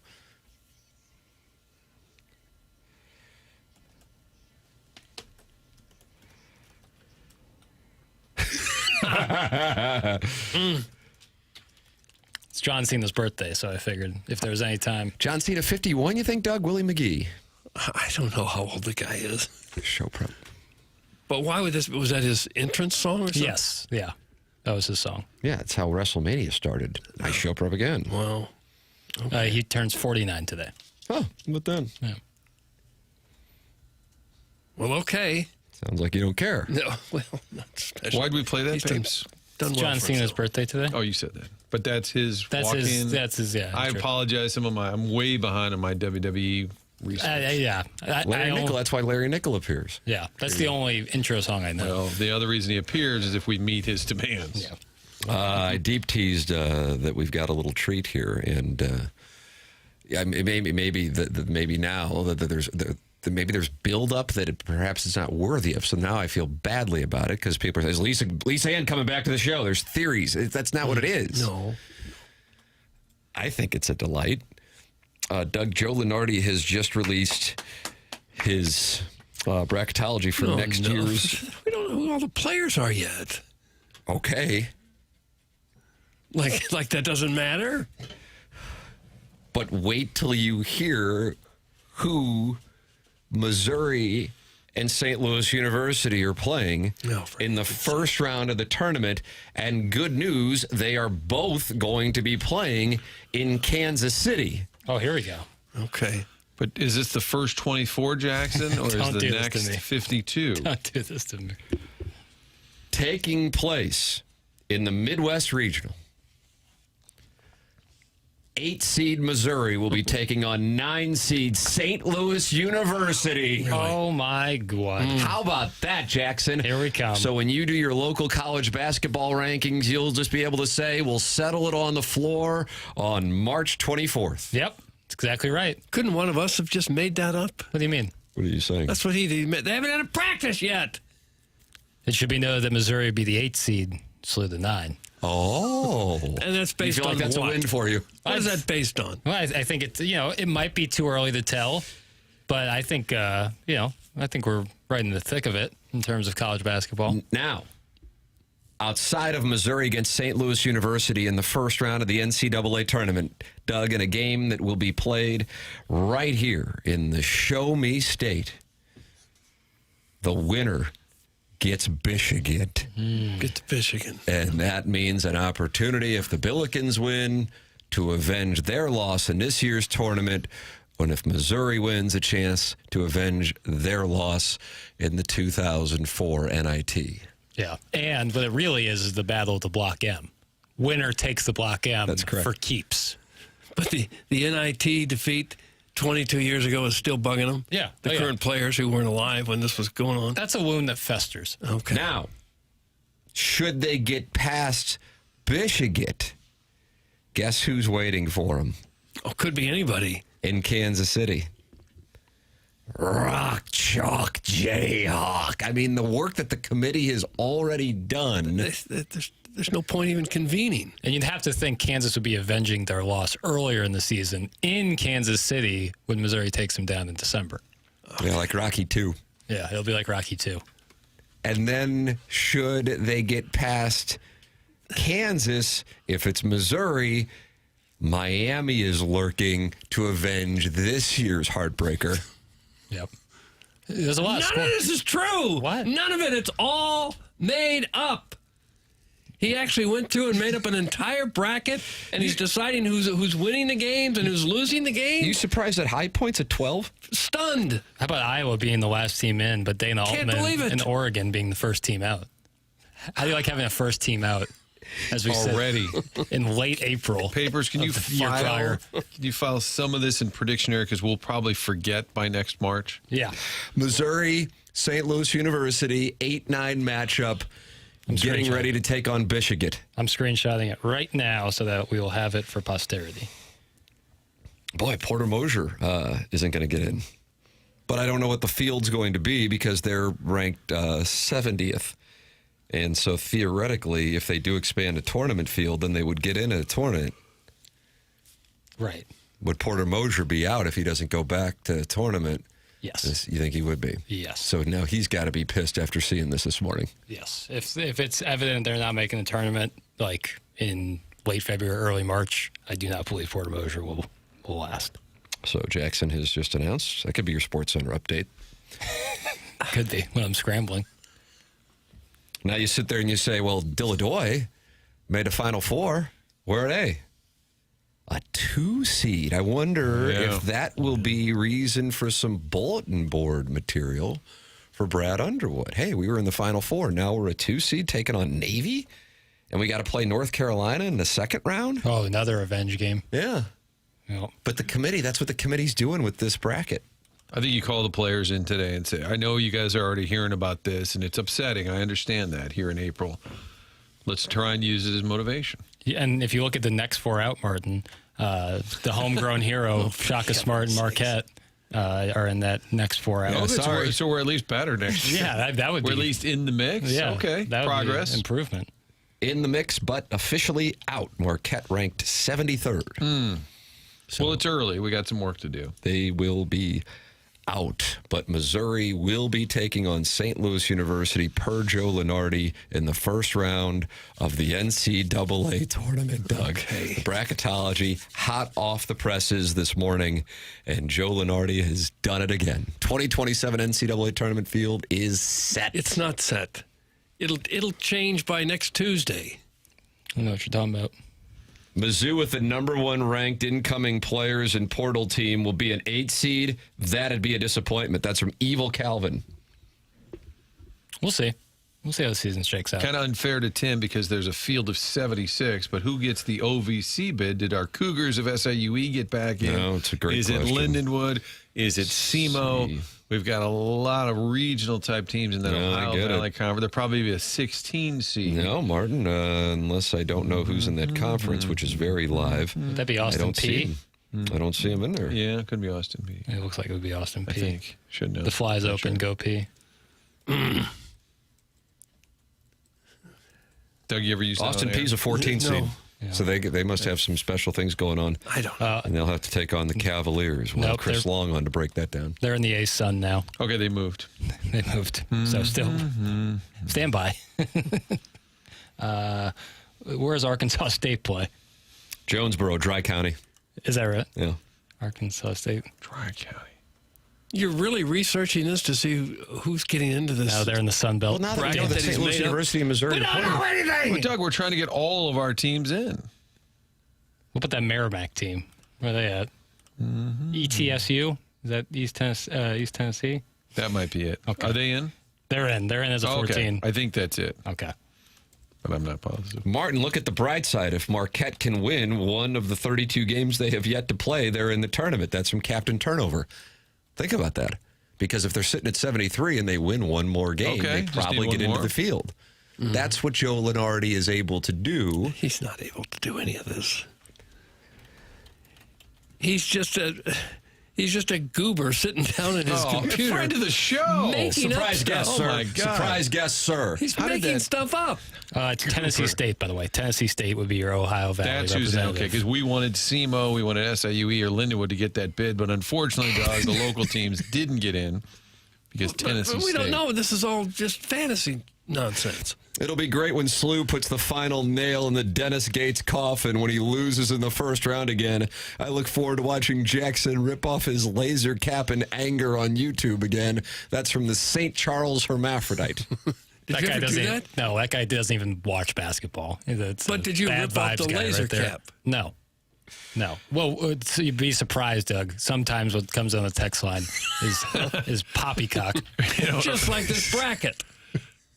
Earlier, when you said that your shower at your new pad has great flow to it. Yeah, it's standing. Somebody said, how did you not check that and take a shower during the walkthrough? I'm like, is that standard? No, I think someone who'd be showing you the apartment would be a little perturbed if you were to turn on the shower. I'm going to take a quick shower. If you were buying a house, maybe. I don't think you have to take the shower, but you could check the water pressure. Said, didn't you take a shower during the walkthrough? Give me a moment. I brought my own bathrobe. Toiletries. I did say I'm interested in the truck stop shower, so in fairness to that guy. Kind of your thing. Yeah.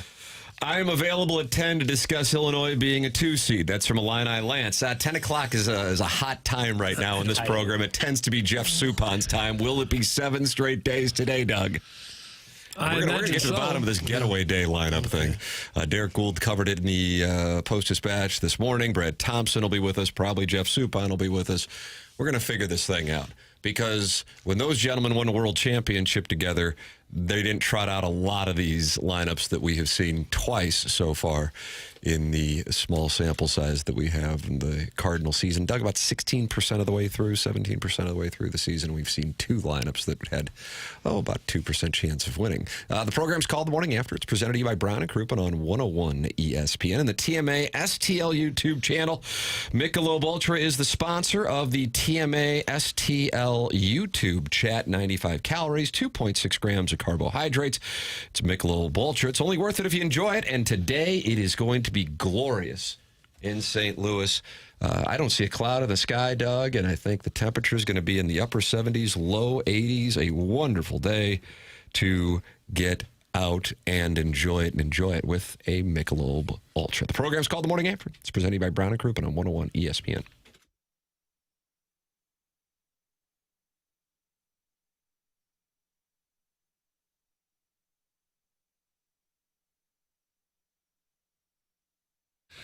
Oh, Village Bar would be spectacular today for a little lunch, happy hour, meeting friends, taking the family up there, turning on the NFL draft, watch it live there. The games are always on. Cardinal games will be on all weekend long. You know that about Village Bar, having a cheeseburger, enjoying the wings. Also, 1879, those products are made in back at the barn, and they have that cool general store that is part of the Village Bar. It's the blue building. Just to the east, they're facing Manchester. It's a great spot with the tasting room open on Saturdays. It's a little bit of a gift shop as well with merchandise for the Village Bar for $18.79. You can buy a product there. Get yourself a Red Barn vodka bottle to go. And this summer, going to open it up. More hours available. Look for it with the general store, all part of the Village Bar experience there with the barn and back making these award-winning spirits, great food inside, and then that tasting room, speakeasy, all part of the layout there. More information coming your way when it's open. We can't wait to bring you those hours all summer long when you can sit outside in a little patio right in front. It's a great spot. Find out more at 1879distilling.com.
No, I can't do the show now.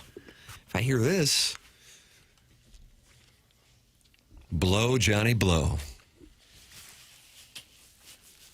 I had to get some hot chocolate, try to warm up a little bit. How's it working? It's working. And for those watching on the YouTube, Martin is not paying tribute to a longshoreman. I've got a knit cap on. Papers warned us at about 6:30 that it's said to bring a shawl. Did you bring a shawl? A wrap, yeah. A wrap. I'm in too thin a garment here. Ooh, it's chilly in here. That's why we're all bundled up. Yes. But Tim thinks that Hubbard is trying to freeze us out to get rid of us. Smoke us out of our holes. Once and for all. With cold. The studio heat is out. We'll battle through. And I think that's one of the things that's always been so inspirational about us is how kind of meat and potatoes we are, you know? We just keep plugging away. Yeah, that's the thing. Clock in early, leave late. First guys in the building, last ones to leave, assuming that the first guy in the building's here at 6:59:30. Throw a hurdle in our way, we'll jump over it. I don't know how you guys handle your podcasting. I podcast like the Dickens, a variety of podcasts. And I would like to give you recommended listening / viewing, and that is Ice Guardians. It is great stuff. If I'm sitting at home and working to put it on, it's Kelly Chase and Brett Hall, and it's outstanding entertainment. And the stories are just, it's a free-for-all. And this one, you guys may have heard it before, but here is Brett Hall, who's always been unfiltered. Doug, he didn't like the ice at practice. No, the ice sucks. That's what he used to always say. The game sucks. But here he is on when they were talking about trading Chaser to the Canadiens. The day they traded me to Montreal, we're at Algonquin golfing. I've got into it with the coach. I should have shut my mouth. I feel like I'm getting traded because I was out of line. Oh, he's like, you're not getting traded. Get on the cart. And I said, dude, I just got called. I said, Suze, did I get traded? And you just kept saying you just should come down here. And I said, Suze, did I get traded? You just come down here. You have to come down here. I'll come back and get you after I see what they want. You're not getting traded. I'm on my way. I call you. I'm like, Suze, did I get traded? You went, yes. And I said, where? Montreal. And I go, oh my God, you gotta be kidding me. I go, I love the whole mystique of Montreal, but I didn't want to leave St. Louis. I go, I gotta go, bud. They traded me to Montreal. Oh yeah, good one. I get in the car and leave to go downtown. I get downtown and Mr. Caron goes, you're lucky. Serge Savard is my buddy, and he tell me that we can nullify the trade, and you're lucky because I don't know what the hell you're doing talking like that and trying to beat up the coach. But your buddy called me, and he tell me that if you go to Montreal, he's going with you, and we can't have that. No, you better get downstairs and apologize to the coach. He was our assistant. Bob Barry. That's who you almost killed. Yeah. You do a pretty good Ron Caron. Yeah. You got that right. I love Mr. Caron. I just wish he didn't think his job was to just trade people. First job is to build a championship. He lived for that trade deadline day. He did. Oh my God, he lived for it. I get back to the golf course and Holly goes, see? I told you weren't going anywhere. You could have played the back nine. Could have played the. So Hull says, if you're trading him, then I'm going with him. And they're like, well, okay, we won't do that. It's outstanding. Susie Matthew, longtime PR executive. That was a great episode, by the way. Guys just come in there, and obviously Susie comes in there, and they just tell these stories. And if you're a Blues fan, you don't even have to be a Blues fan, though. It's kind of like the Spit and Chicklets thing. You don't have to necessarily be a hardcore hockey fan. It's just entertainment. And when you get these guys talking and telling stories, and hockey guys are the best, man. I don't know why. Just the way that it is, and especially those two guys. When the best is Chaser knows everybody. Yeah. But if you don't know somebody, he's incredulous. He's like, what? Right over there. Jimmy Vesey. And I said, I'm sorry. He goes, he played with, I'm like, he gets mad. Did you see The Departed? That was his freaking brother. And I'm like, okay, I don't remember. Jimmy, get over here, Martin. And I'm like, and then it gets really awkward. I'm like, hey, loved you in The Departed. He wasn't in The Departed. He starts screaming at me. Doug, the Cardinals lost yesterday, and it has been a focal point on the presentation, in particular our healthcare evolution. 7 o'clock hour, Brad Thompson will be with us at about 9:50 on the polosplus.com dossier. Very good chance that Jeff Suppan will be with us based on what has been the last 6 shows. Now, here in St. Louis, we should be grateful we're not in Queens because the Mets just got their first win in a couple of weeks yesterday. They're not happy in New York. Why not? Take a listen. Here is Craig Carton and Chris McGonigal. Jackson there on WFAN? Yes. All right, take a listen. Your owner has gone into hiding, and I'm saying it because at some point, if you want to be a wise ass on Twitter and you want to attack the fan base, I gave out free tickets. Only 48% of the people use those tickets. You essentially F you to the fans. And then after they lose that first game to the Dodgers, and he's in the building for it, hey, I see some positive developments here. Green shoots in the finance world, right? Yeah. And then you lose the next 2, then you lose the next 3 after that. And the owner's now officially gone into hiding like a turtle. All he's done is build a lousy team with a ton of money and scold the fan base every chance he gets. And and outside of that, he's done nothing. I would give David Stearns a little advice because maybe things are different in Milwaukee than they are here in New York. I'm pretty sure they are. Yeah. Nobody wants to see you smiling and be swarming in a dugout before a game. I know. That would, if I'm a diehard Met fan and I got my general manager who's put together a garbage team thus far this year, sitting in the dugout smiling like you're the smartest dude in America when it comes to baseball, that would tick me off if I'm a fan. Yeah. There ain't nothing to be smiling about. You've done something that's impossible to do. Lose 11 consecutive games. Like, that ain't easy. It's not easy. This franchise, as bad as people think it's been, hasn't done it in 22 years. And that's on your resume. You're the guy that built the team that lost 11 straight games, and you're sitting there smiling from ear to ear. You're telling us the manager gets your vote of confidence. Well, you don't have our vote of confidence. I like chime-in guy. Whoever chime-in guy with like, yeah, no doubt. Hype man. Yep, no doubt. But it sounded like they were mad at the owner, too. How could you be mad at the owner who shelled out more money than any other owner in the entire league? I share your take on that. I mean, what could you be mad at him about? He's the one who should be mad, the owner.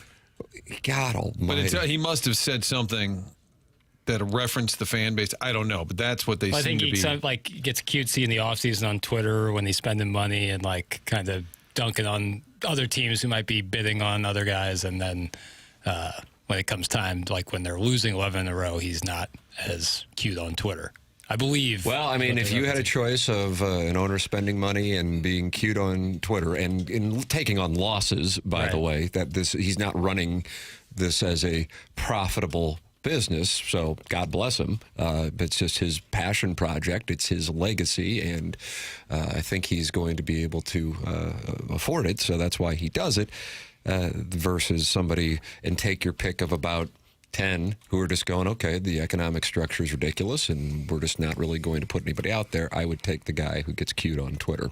And I like cute guys on Twitter. I said it. Fine. I don't care. Thank you. Say every QFTA. Say every QFTA.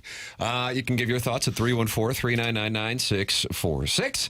That's the Air Comfort Service text inbox. You are welcome to call in the Collier and Thompson phone lines here on TMA and email in for our Design Air Heating and Cooling email today. Martin, would you have a moment to share your thoughts on Seth Goldcamp and Design Air Heating and Cooling? Love Design Air, and want to tell you too about maintenance plans. There's some things you can do to make sure that HVAC unit is working year-round. Our friends at Design Air not only get out there when you need a replacement or a repair, they can be there on the regular. Is that what the kids say, Jackson? They say Sure. on the regular? Yeah.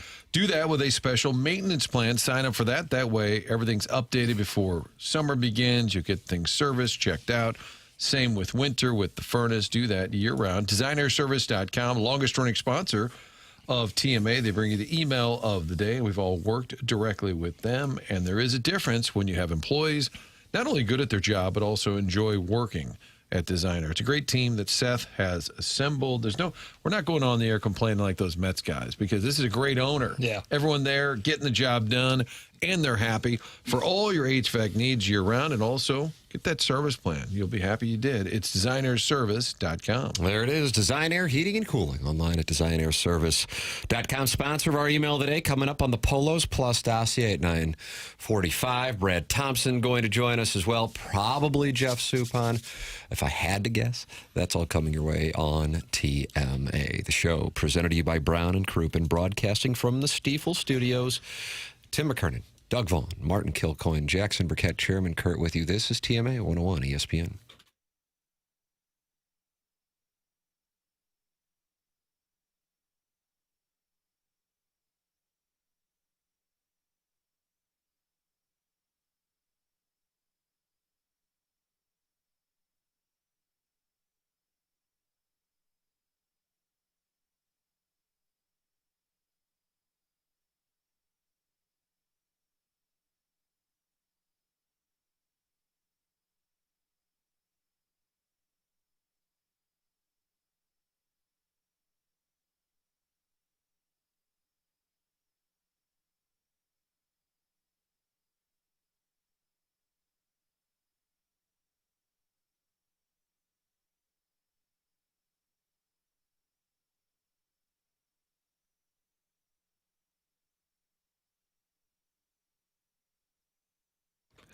If you need a vehicle and you're just not sure what you can get approved for, there is a site to go to, and that is autoloanpro.com. Find out there what vehicles are available. Great listing of vehicles on the website there. Then what they'll do is get you into that car with little to no money down. Doesn't matter what the situation, no matter what the circumstance, they find that car for you, fit it within your budget, and make sure you get a great rate. They do that by working with over 50 different lenders.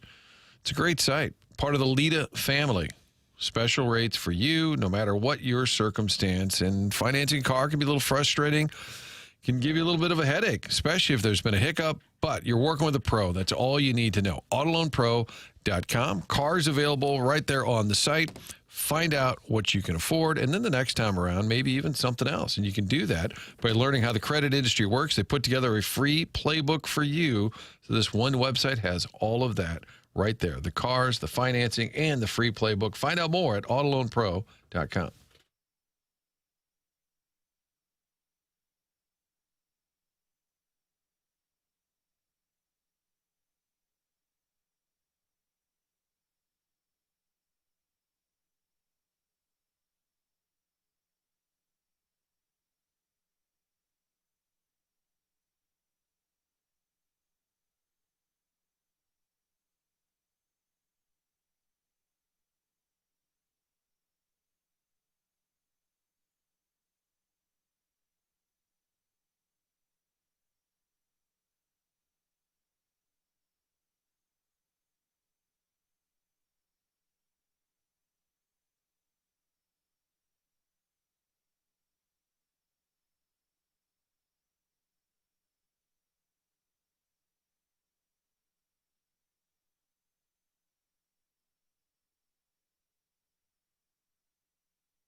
This is Jackson with a SportsCenter update brought to you by Saliga Heating and Cooling. The Thunder defeat the Suns last night, 120-107. Shea Gilgeous-Alexander with 37 points and 9 assists. That was another SportsCenter update brought to you by Saliga Heating and Cooling, a Daikin heating and air conditioning dealer.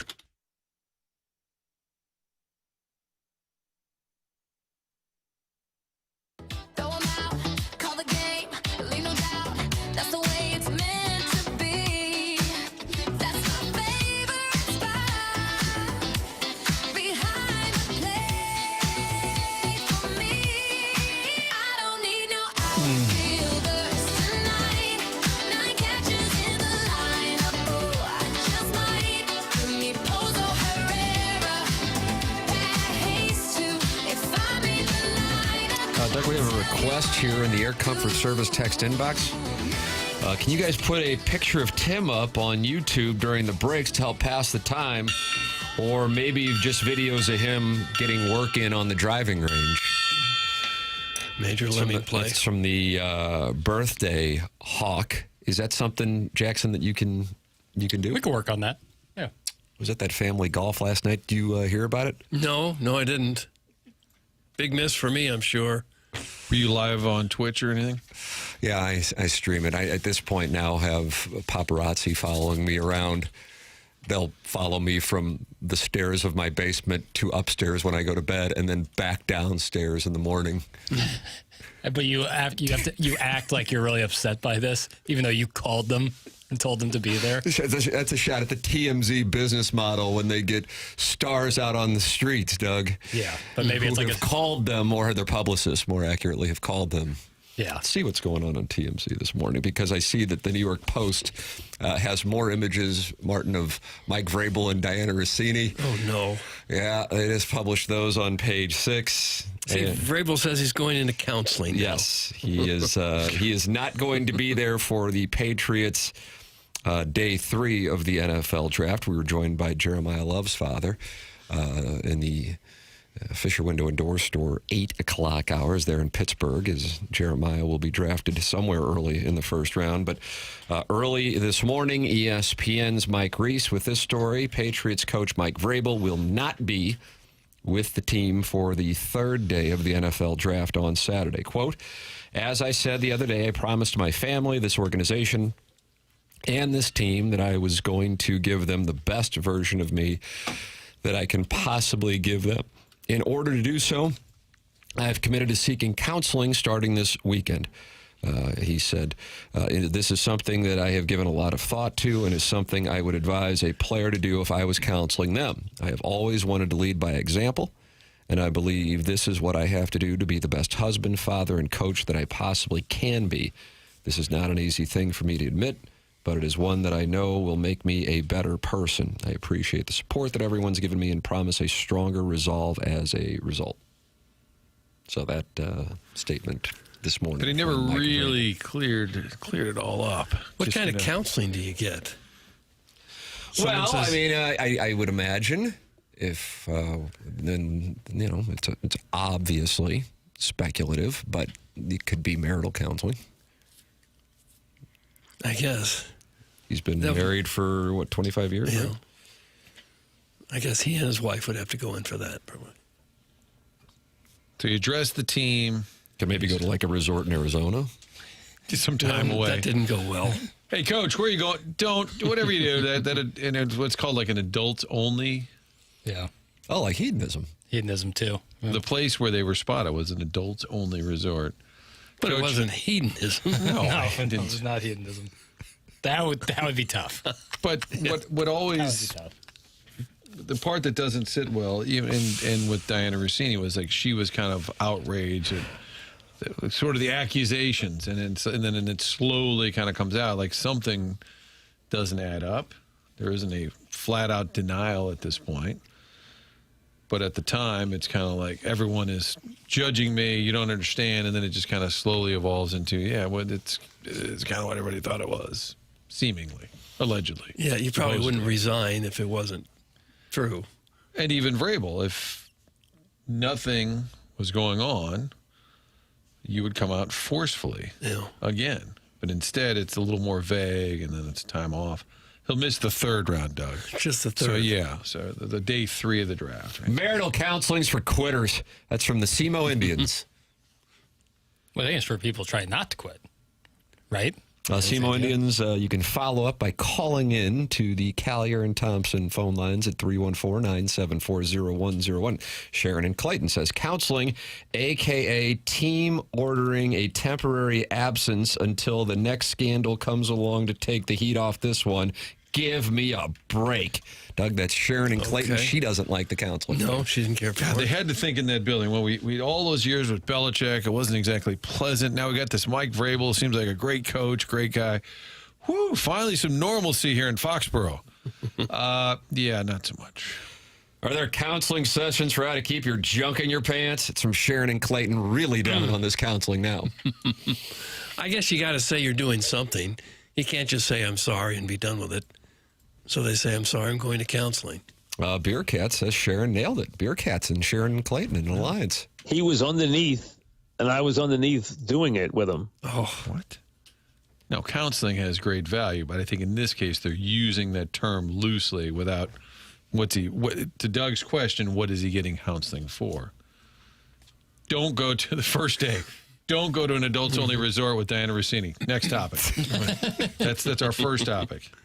Doug, was it David Duchovny who had an affair that became public?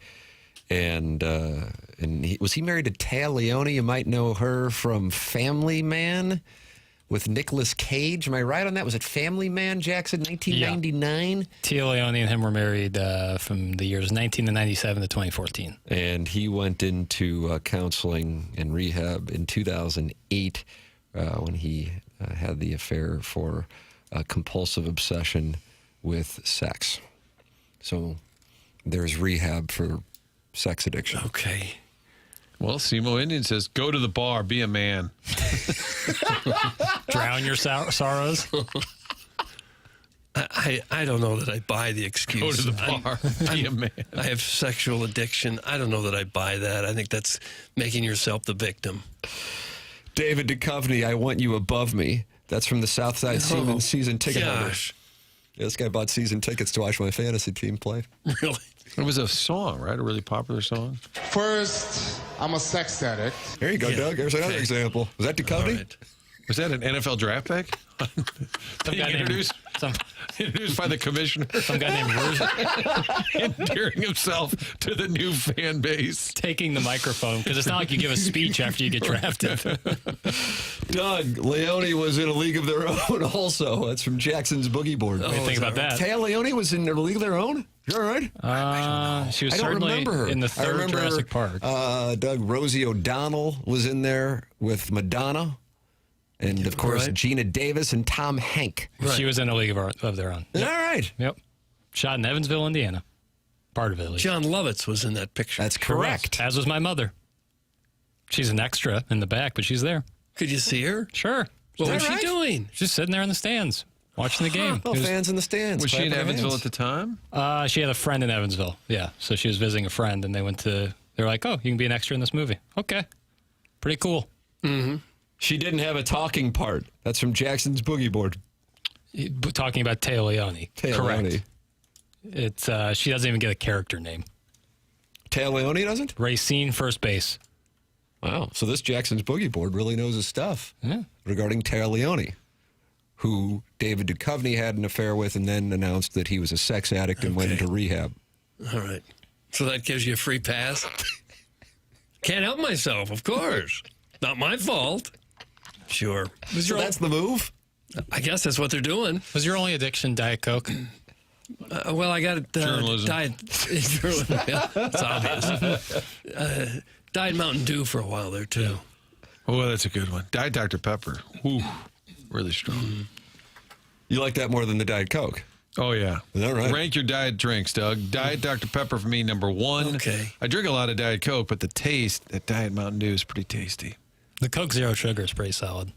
But I don't drink soda very often. The first time I tried Diet Dr. Pepper, I thought I was drinking gasoline. It was so bad. But then Because it tasted bad? Yeah, but then after you have it for a while, it's not bad. I'd put it third behind Diet Coke and Diet Mountain Dew, though. Okay.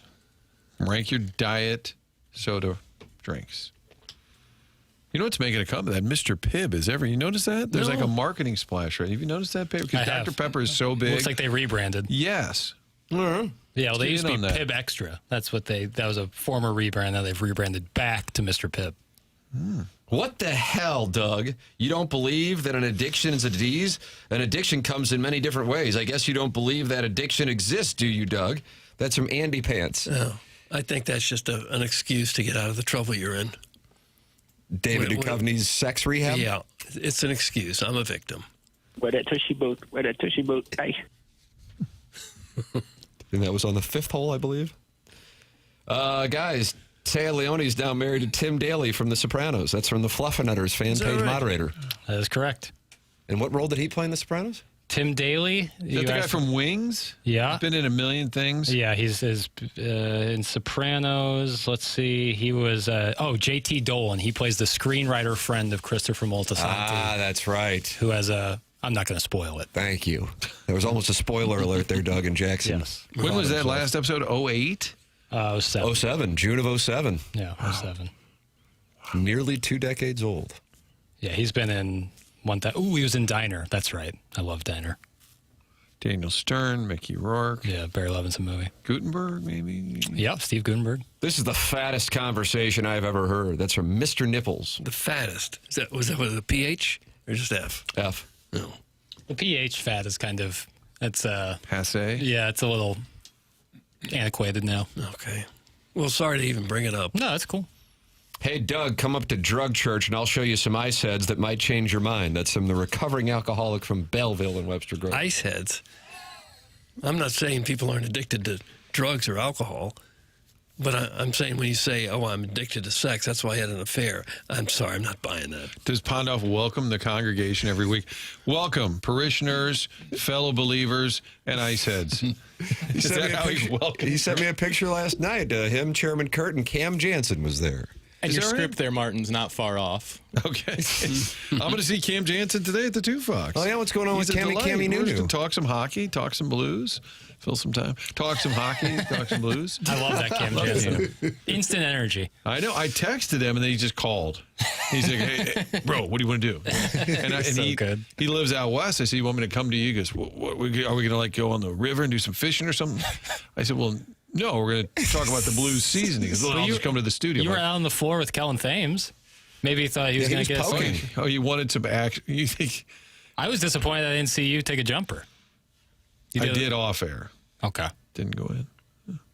But that Kellen Thames, I said, I got to do this little video for work. And I said, hey, what do you want me to do? I said, he was in street clothes. He just came from class. I said, you just dunk it. Oh, yeah.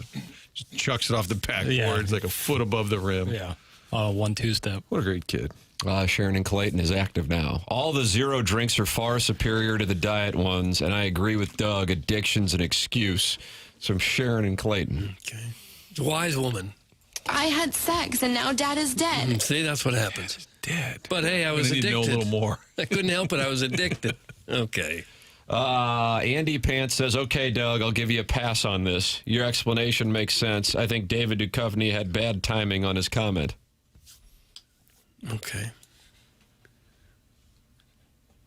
Guys, I'm a sex addict is the ultimate trump card when arguing with your wife. You receive empathy and forgiveness. That's from the Warson Witwack. Poor you. Oh, how you've suffered. How you even get up and put one foot in front of the other day after day with a sexual addiction. I don't know. You poor, poor thing. Let me tell you, there was some coitus. It's Charlie Marlowe. I hope that was not a Two Fox excerpt. Charlie, it's like Woody Guthrie. There's a song for any occasion.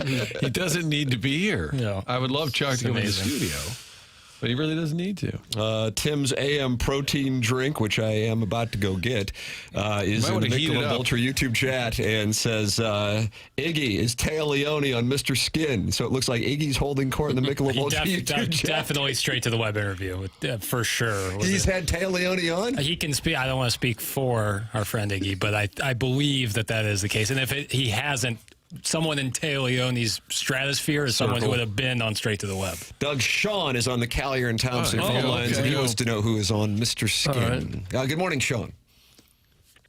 Hey, guys. First time, long time. Welcome to the show. From Chicago. Yeah.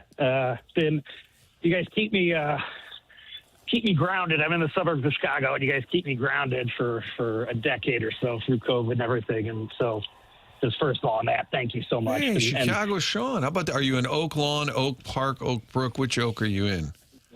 Close to Oak Brook. I'm in LaGrange Park, so very close to all those. Yeah. And God, I mean, thank you so much for bringing Iggy back. It's the best comedy in the world. He is God bless America. Doug, the show starts on Monday. And then you guys are off Tuesday. I was literally texting. Sean, we'll get to you. I won't forget. I apologize. But we were handling logistics. I was communicating with Wes Edwards at the Missouri Tiger Quarterback Club, where TMA will be on Tuesday. We scheduled this months ago, and then we're launching this new show on Monday, and that'll go 11 to 12. You'll be able to watch it on the TMA STL YouTube channel and 105.7 HD2. And I'm like, oh, God, we have this commitment. So we're going to have to workshop that. But, yes, we will be debuting a new show, and Ken Iggy Strode makes a glorious return from 11 to noon. So, yes. I mean, it is truly the greatest thing ever. I mean, unbelievable. He is the greatest comedy ever. But the reason I was calling, besides all this, is just a long time. I don't know if he was a long time listener, but a great St. Louisan of Mary Queen of Peace, Kirkwood alum, died like 2 days ago at 48, and with a lot of kids and family. Brian Adcock, he was just an awesome guy. I know him my whole life, and he became a lighting director for a Grateful Dead cover band called Dark Star Orchestra, and I would see him at shows all the time, and it's just like an amazing person I knew since kindergarten, and just wanted to put it out there. You know, if anybody hears that or knew him or all this stuff. I apologize. I want to follow up on this. First off, I'm very sorry for your loss, Sean. Brian Edcott, is that the name? Yeah, Adcott. Adcott, okay. Adcott, yeah. Martin, this is from your turf, Mary Queen of Peace. Are you familiar with them? Are you an MQP alum, Sean? Yes, I am. Yes. Okay. MQP, SLU, Glendale. Yep, I'm all the things. Mizzou. Well, congratulations on your wealth. Yeah. Well, yeah, not too bad. No, well, that's the gift that happens, Doug, when you wear that white tuxedo. Well, I don't know. Just telling you how it works. The white tux. And Doug, you're an idiot. Oh, son of a sack ass. Nowhere. Put it down. Your comment, the comments that you can't have a sex addiction. Give me a break. I mean, give me a break. I don't think that's an excuse. Okay, you're attracted to some people of the opposite sex or the same sex. Oh, no, you poor thing. I have had addictions to gambling and alcohol and weed, and I can see how it can go to sex. So, if you're weak-minded, if you don't have a backbone. Oh, I'm weak-minded. Yeah, that's exactly for a sex addiction. Yeah, you'd have to have no willpower, no self-discipline. Well. How can you give yourself that excuse just by saying, "Oh, I'm addicted. I like girls, so you leave me alone. Anything I do is okay." I think addiction is a deep problem. That's not why I call it. What is your line of work? That I'm just curious. Marketing. Marketing. Yeah, because your friend was in the lighting side of the band, so I just thought maybe it was something concert related. I am marketing. Right there. I am into music sponsorship stuff like Coachella and like that kind of stuff. Were you at Coachella? I was there a few days before it, but I didn't need to see any of those shows. Yeah, I see. I didn't need to hear that. You didn't want to see Sabrina Carpenter and Madonna do. Didn't really get you. Would there be anybody who was on the list that would have gotten you going? I think there was some at Stagecoach, which is like the country one this weekend, but. No, I'm more of a goose-ish jam band kind of. Got it. That's the weed. There is a texter, though. Some support here. The Adcock family's beloved. I grew up with the St. Gerard subset. Sending them lots of love. Brian was too young from the 314. 48 years old, man. That's brutal. Yeah, and we lost another good MQP guy last year at this age, so we got to stop that. So, yeah, just a great guy. And I just, truly the happiness that this show provides is just huge. So I know it's so dumb, and we talk about so many dumb things, or you guys do. But I'm on the I'm on the YouTube thing. It's like all the ways that you have it. It's like bringing this weird community in is really cool. Well, that's very kind of you to say, Sean. Sorry for your loss. Thank you for the phone call. And our thoughts are with all of Brian's friends. We appreciate it, man. Thank you for the kind words. Yeah. All right. Take it easy, brother. That's Sean calling in here on TMA. Yeah, I'm looking up. I see the obituary. I am not familiar with him, but and I guess he'd be about a handful of years younger than you. There is a GoFundMe, I see, that there is $19,400 raised for his family. He passed away on April 19th. So I don't know the background on him, but it sounds like a number of our listeners are familiar with the gentleman. So appreciate Sean's phone call and our condolences to the family and the friends of Brian. The program is called The Morning After. It is presented to you by Brown and Crouppen on 101 ESPN. You're welcome to text in, you're welcome to call in, and you're welcome to email in. We'll have that Design Air Heating and Cooling email today. Coming up, Brad Thompson and probably Jeff Suppan as well on the Polos Plus dossier. This is TMA 101 ESPN.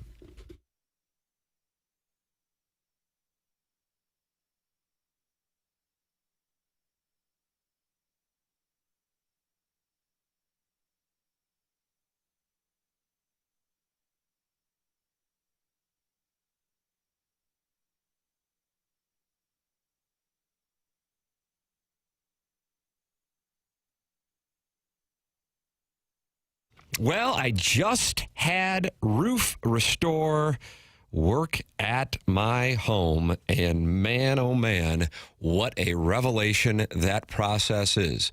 Go to notanewroof.com.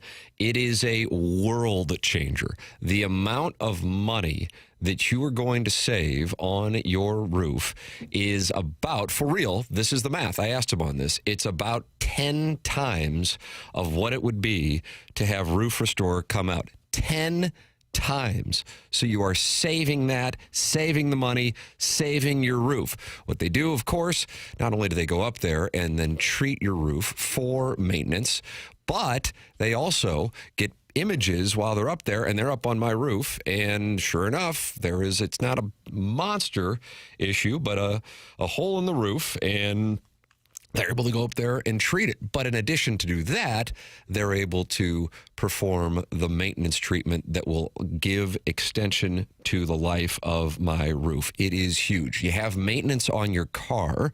Why wouldn't you have maintenance on your roof? You're talking about the same kind of expense. And on top of it, unlike a car, this is an asset with your home that usually is going to be increasing in value. And for many, it is your largest asset. So therefore, don't expose yourself to the liability of a roof. Work with Roof Restore online at notanewroof.com. They were out there. Michael Mahoney and his team were out there at my house on Tuesday, and I can't say enough good things about the process. Notanewroof.com.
CMA 101 ESPN. Tim McKernan, Doug Vaughn, Martin Kilcoyne with you. Jackson Burkett's on the ones and twos. And Chairman Kurtz filtering phone calls. Doug Bishon about sports has had about enough. Man, I wish we had a sports radio station in this town. Yeah. Instead, we have sex talk at 9:30 in the morning. It's from Bishon about sports. Okay. And when I say Bishon, it's BISHINABT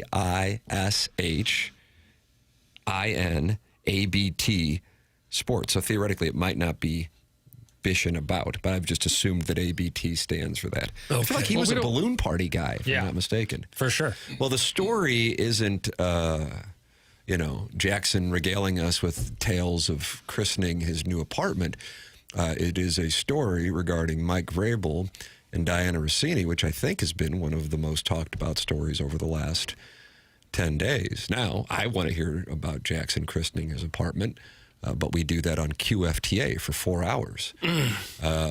But this is a story that is on the front page of ESPN. Now, if that makes you uncomfortable, I understand. I also am uncomfortable with my genitals. No. And I will explain this segment to my children tonight. Carefully. Carefully, though. Choose your Thank words you. wisely. So, Bishon about sports. Jackson will send you a notes apology on Twitter. That's right. Yep. And I'm going to mean and it. apologizing. Yeah. Sex talk. I tried asking about a cuck sitch, and they wouldn't even stop talking sports for me. That's from Marsha's Burner. Hey, Bishon, stop it! Hey. That's from Scissor Me Timbers. I would like more sex talk, please. That's from Al Formicola's Burner. On the program, we have Brad Thompson joining us coming up in about 15 minutes. We may have Jeff Suppan joining us. You never know. But right now, his streak is at 6. And we're going to get to the bottom of this getaway day lineup thing. His former teammates have been chiming in. Brian Bowringer, who listens to the show, former big leaguer himself, said he was teammates with Soup in Pittsburgh. And he said, this is yesterday, because I think he'll keep calling. Simon Tachi said, can't get enough Soup. So it's got some momentum now. The question is, Chairman, do we play the song for him on his... I haven't heard the song. I have a snippet in the folder if we want to go down that route. Oh. Okay.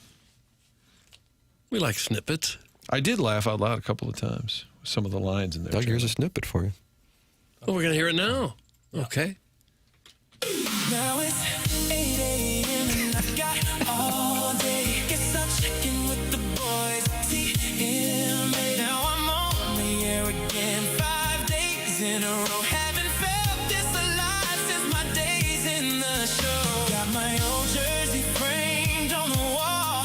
Hope the chairman answers when he sees me call. Line 3, you're on. Feel my temperature rise. Nothing like catching up with the guys again. I'm ready, I'm waiting. Tim, call me in.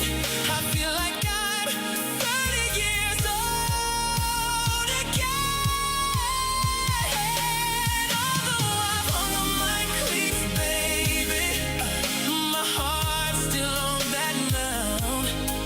I'm not Soup, I'm just dead now. No best friends, no Navy caps around. Oh, call the radio show just to hear my name. Act like I'm okay, but it's just not the same. Watching yourself grow old. Tell me, what do I do now? What do I do now? That the soup's gone cold. Doug, Soup's gone cold. Very dramatic. Well, instantaneous reviews in the Air Comfort Service text inbox polarizing. This is fantastic, Chairman. That's from Face Teeth. Please get laid, Chairman, so you can put out some good music. Swing and a miss on the Suppan song. That's from the Heiser House Hooligan. He has a banger, a smooth jam with the top down, and now a power ballad. Chairman, it's the damn trifecta. My God, Grammys, here we come. That's Sharon and Clayton. This makes me want to crawl under the bleachers at Nipper and hold Doug close. That's from the River to Perry Yacht Captain. That's understandable. Let's see. What in the Boys to Men crap is this? That's from Total Power Washing LLC. Okay. But that's what, when you put yourself out there as an artist, you understand that this is the cost of doing business. Right. I just love the theme that he used to get the call to come into a game, and now he's just hoping the chairman takes his call. And Tim, bring me in. He just wants in. Paints him a little bit as a lonely former ball player, but yeah, he's just a friendly show. That's right. We'll have Brad Thompson, maybe Jeff Suppan, the Design Air Heating and Cooling email today. It's all coming your way here on the Polos Plus dossier. James Carlton, longtime TMA sponsor, my insurance agent for 7 years. Jackson, how long have you been with him now? 2 months? Yep, 2 months. How's it treating you? I feel saving money, and I know that if I ever have an issue, I can get on the phone with James Carlton and have someone I can trust on the other end of the line. You better believe it, brother. That's why there's so many 5-star reviews for James Carlton and his team in Webster Groves. It's the Carlton State Farm Insurance Agency, 314-961-4800, or go online at carltoninsurance.net. Jamie Rivers made the switch. BK and Ferrario have made the switch. I made the switch 7 years ago, and now Jackson's made the switch, and we are all incredibly happy customers. James is a first-class guy who runs a hell of a business. 314-961-4800, or go online at carltoninsurance.net. If your insurance costs a leg and an arm, call James Carlton, State Farm. This program's called The Morning After. It's presented by Brown and Crouppen on 101 ESPN.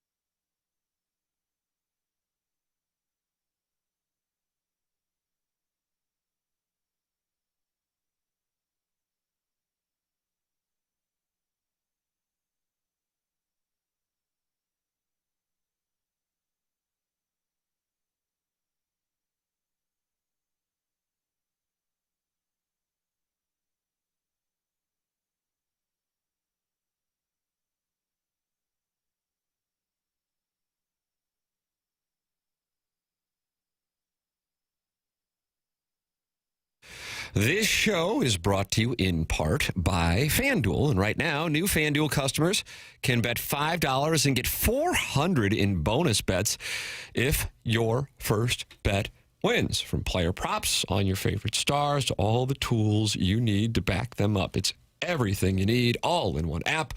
So don't miss your shot. Jackson Burkett has a play. I do. I'm keeping it simple today, Tim. Easy, just easy going. Knicks and Hawks. I like the Knicks minus 1.5. I think they can win by more than 2 points. Going against Quinn Snyder, huh? Yeah, I'm going against Quinn. I think they're going to win. Head to FanDuel.com/local to get started. FanDuel, official partner of the NBA. Must be 21 or older and present. Missouri. Gambling problem? Call 1-800-GAMBLER. First online real money wager only. $5 first deposit required. Bonus issued is now withdrawable bonus bets that expires 7 days after receipt. Restrictions apply. See terms at sportsbook.fanduel.com.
Oh, listen to this. Jackson and Cardi B, Doug. Oh, that's right. Mark it.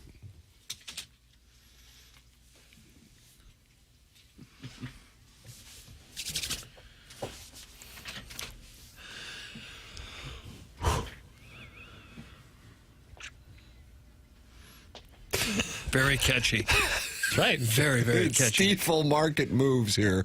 Brad Thompson going to join us in the Polos Plus dossier, but Jackson's got questions for you, Doug. And incredible production is what he really has. Yeah. Harkening back kind of the days of Balloon Party, I came up with a little question for you, fellas. Which of the local teams would you buy stock in becoming a contender the quickest? And which do you think, when they get to that contender status, would have the most sustained success? So who do you think can get there quicker, but who do you think can stay there longer? I'm going to give you an answer, and the answer is the St. Louis Blues. And my reasoning is I do not believe there will be baseball for at least a few months next year, and the Cardinals are further away. With that said, I'd like to think whenever baseball returns that there will be different economic structure that will help the Cardinals and reduce the nonsense that goes on with the New York and Los Angeles Dodgers teams. I don't want to include the Angels in there, even though they enjoyed overspending on offense and attempted to sign C.J. Wilson. Was it C.J. Wilson who was same time as Fools, right? Yeah, with Hamilton. But I would say the St. Louis Blues. On both getting there quickest and then sustaining longer? Yes. Okay. Battlehawks probably with new quarterback. Got that Luis Perez, you know what they call him? The Spring King. I like that. New quarterback. Yeah. But he's not going to start.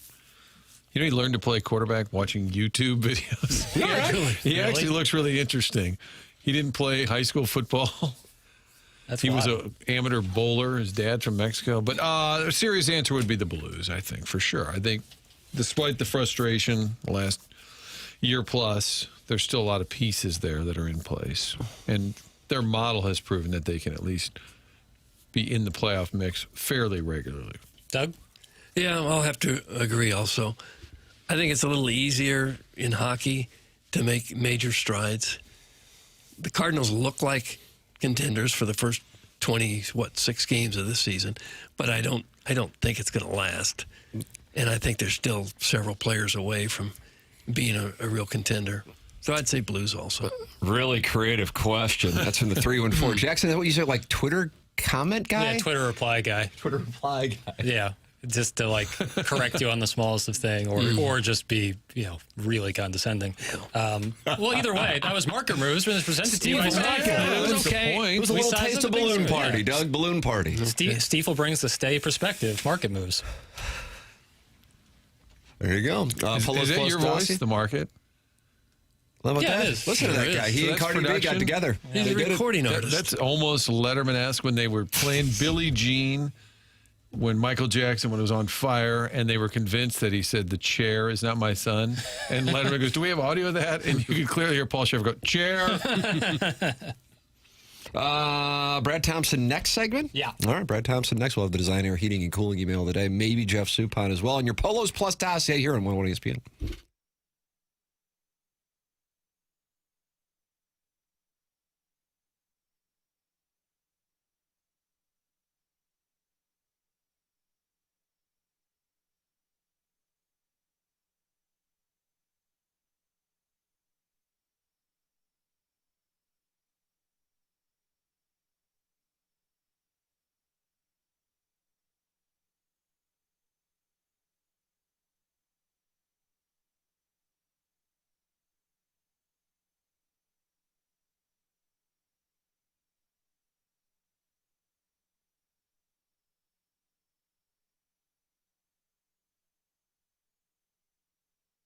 Universal Windows Direct is making the decision to upgrade your home easy with their buy 2 windows, get 2 free offer. Plus, there's no limit. So the more you upgrade, the more you save, and it only gets better. You'll have no payments and no interest for 24 months with $500 off your entire project. Work with their team of experts to Give your home the fresh feeling it deserves for years to come. Call 314-334-2522 or visit universalwindowsdirect.com to schedule your free estimate today. Buy 2 windows, you get 2 free. 24 months with no payments and no interest. $500 off your entire home improvement project. Call 314-334-2522 or visit universalwindowsdirect.com to schedule your free estimate today. It's Universal Windows Direct. Buy 2 windows, you get 2 free. Check them out online at universalwindowsdirect.com. And like me, you'll be saying, I love my windows.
This is Jackson with a Sports Center update. That's brought to you by Universal Windows Direct. Cardinals off today, back in action tomorrow, back home in St. Louis as they will take on the Seattle Mariners with Andre Pallante on the mound for the Redbirds. We'll be talking more Redbirds with Brad Thompson coming up on the other side of this break. That was another Sports Center update brought to you by Universal Windows Direct. You'll be saying, I love my windows.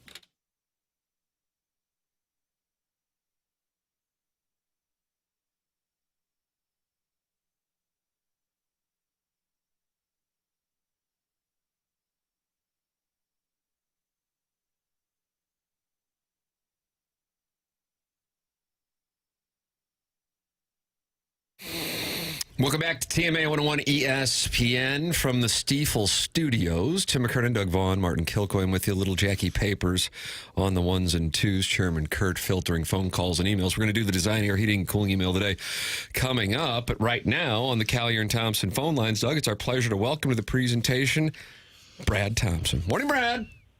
Good morning, gentlemen. How are we doing today? We're good. You get the day off. So how are you spending your day outside of spending some time with us this morning? You know what? It's running errands. It's honey-do list. It's whatever we need. I think my daughter has got a musical performance at school this evening, which I'm very happy hits on a day that I have off. So it's all of the stuff that I don't get to do. You know, I couldn't tell. See, you're a good person. I'm bad. I'm bad. Oh. I think you were being sincere, but I laughed because I thought you were being sarcastic because I'm a bad person. But now looking back on it, I think you were being serious. No, definitely being serious. I do understand what you mean, because if you have to sit through a lot of things like that, sometimes, other than the part where your kid is doing it, it's miserable. We act like we all want to watch other kids do stuff. We don't. But you're there for your child. And during baseball season, I miss a ton. So the fact that it does end up landing here, I am happy about that. Now, had I have to go to these things each and every week, it would have been like, oh no, there's a game. But not the case this time. I took it as sincere, and then when Tim laughed, it was a reminder that he's a bad person. Thank you. I think that's exactly what it was. Well, you're going to go to your kids' plays and things, aren't you? Begrudgingly. No. I guess. I don't know. I always tell my wife I gotta do show prep. Okay. I'm meeting Jackson over at Hubbard. But don't be the guy, Brad, that just when they see their kid waving in the audience, there's always a parent they saw their kid 20 minutes ago when they dropped them off. As soon as they're on stage, they have to wave. See me, Susie. Hey. Don't be that guy. No, I don't want to be that guy. Here's the thing that we all know. It's not about one person, okay? It's about everybody. You can snap a picture up there if you want for the memory that you'll never use again. It'll stay on your camera roll. You're not going to frame it. Maybe you'll put it on Facebook. I'm not a big social media. Here's what I'm doing in my life every second of it guy. But some people are, which that's a good thing for it. But I agree with you with the waving and making a spectacle, because if everybody did this show would never hit the road and we'd never be able to get out of here. See, there you go. There's the breakdown. That's how it works. Luckily, the Cardinals hit the road real quickly yesterday. Nice and efficient. Kind of start the plane up at about 11, get the game over with, and hit the road there. I like to call that an efficient loss. I think that was a fantastic transition, to be totally honest with you. Everything about that was smooth. Yeah, if you're going to lose quick, I guess, on a getaway day. No, it was one of those days, right? Yesterday's starter, you knew that Jansen Junk, he was going to pump strikes. I think he had the lowest walk rate in baseball last year. I think he set a franchise record, actually, for the Marlins, like a 2.9% walk rate. So you knew he was going to be in the zone. You knew he was going to work the corners, and it was pretty evident that early on the plan was swing, just swing early.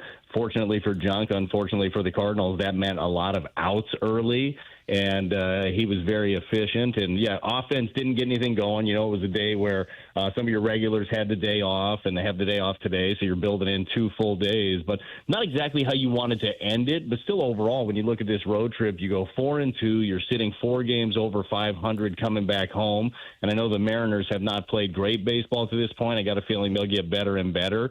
You're about to start getting tested when you look at your schedule. So I would say overall a pretty good road trip for the Cardinals. I want to focus on something that I'm sure you're well aware that it got a lot of attention. I think the attention on it is justified, so I'm not passing this off to the fan base of social media, and that is the lineup yesterday. We saw that kind of a lineup. I think it was Detroit's home opener, if memory serves. So it was a day game on Friday a couple weeks ago, and then we saw that yesterday. Now, Ali Marmol was asked about it. Derek Gould did a great job writing about it in the Post-Dispatch, and the reasoning that Marmol gave was you don't want to get these guys in a spot where they're tired out when you have 17 games over 17 days, and so that was the reason why he rested all 3, in particular Wynn, Walker, and Burleson yesterday.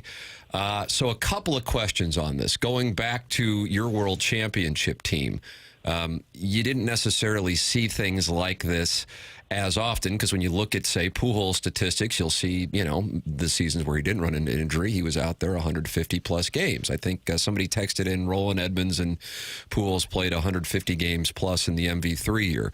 What are your thoughts on the getaway day lineups in general, because it's not exclusive to the Cardinals, and then specifically the logic behind yesterday's lineup, Brad?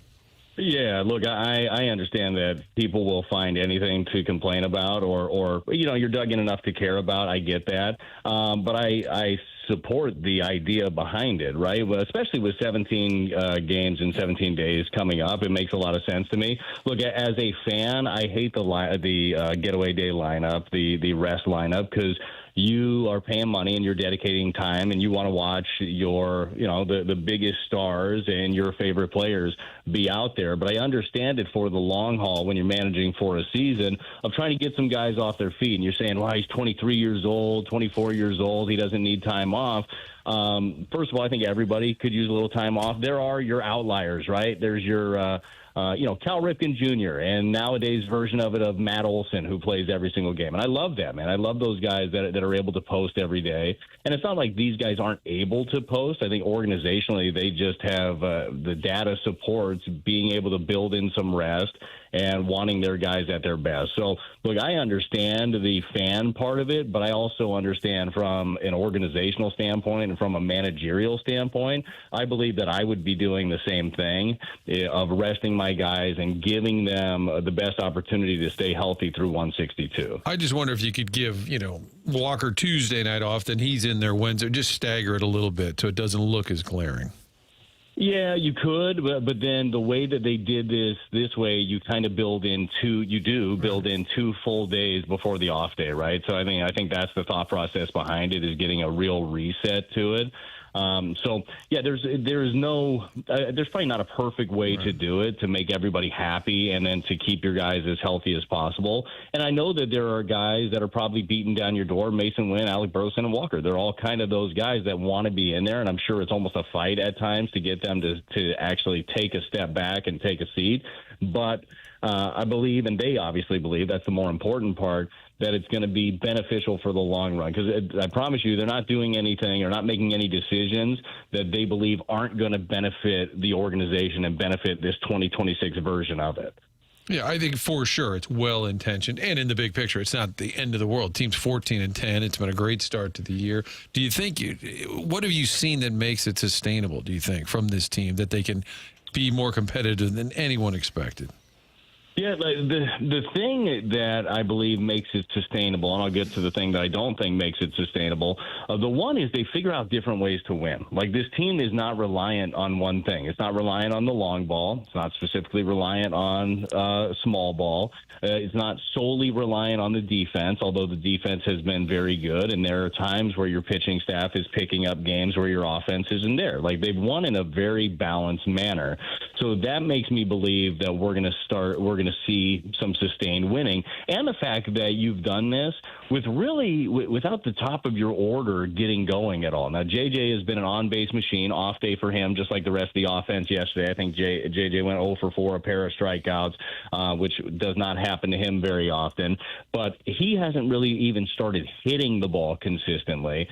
Herrera, I think we're just starting to see glimpses of it for him, and you know that's going to come. Burley's been steady. Walker, we know what he's been doing to this year, but I don't think that they've really clicked yet offensively. The thing that feels like it's not sustainable is the pitching staff. And right now, I mean, that was the one that I was hanging my hat on that I thought was going to be the thing that ends up carrying you at this point. To right now, 24 games in, that really hasn't been the overall case. There's too many walks, specifically in the bullpen. You're going to need somebody else to emerge that's not Riley O'Brien or JoJo Romero. I think lately Graceffo has done a good job of that. At times we've seen Soriano with that. Stanik's had his ups and downs. But that's the one right now where I know they're trying to figure out how to fine-tune that, because the pitching has been leaving a lot of opportunity for the opposition. Yeah, they've been fortunate to dodge some bullets. I really do think 14-10 is about as good of a record as it could realistically be, considering what we've seen. And that's a great thing because, hey, you're going to need those wins when things do start to go against you, such as you want to talk about sustainability, 5-0 in extra innings. Inevitably, there's going to be a correction there. Here's a question, and I know this isn't necessarily your department, but I'm sure you hear about it, being around the team as much as you are, Brad. There are some guys at Memphis who are really raking. And then you look at the Cardinal lineup where you have some vulnerability. And then I wonder, is it possible that you might start to see some of these guys get an opportunity in a year that is at least supposed to be about opportunity?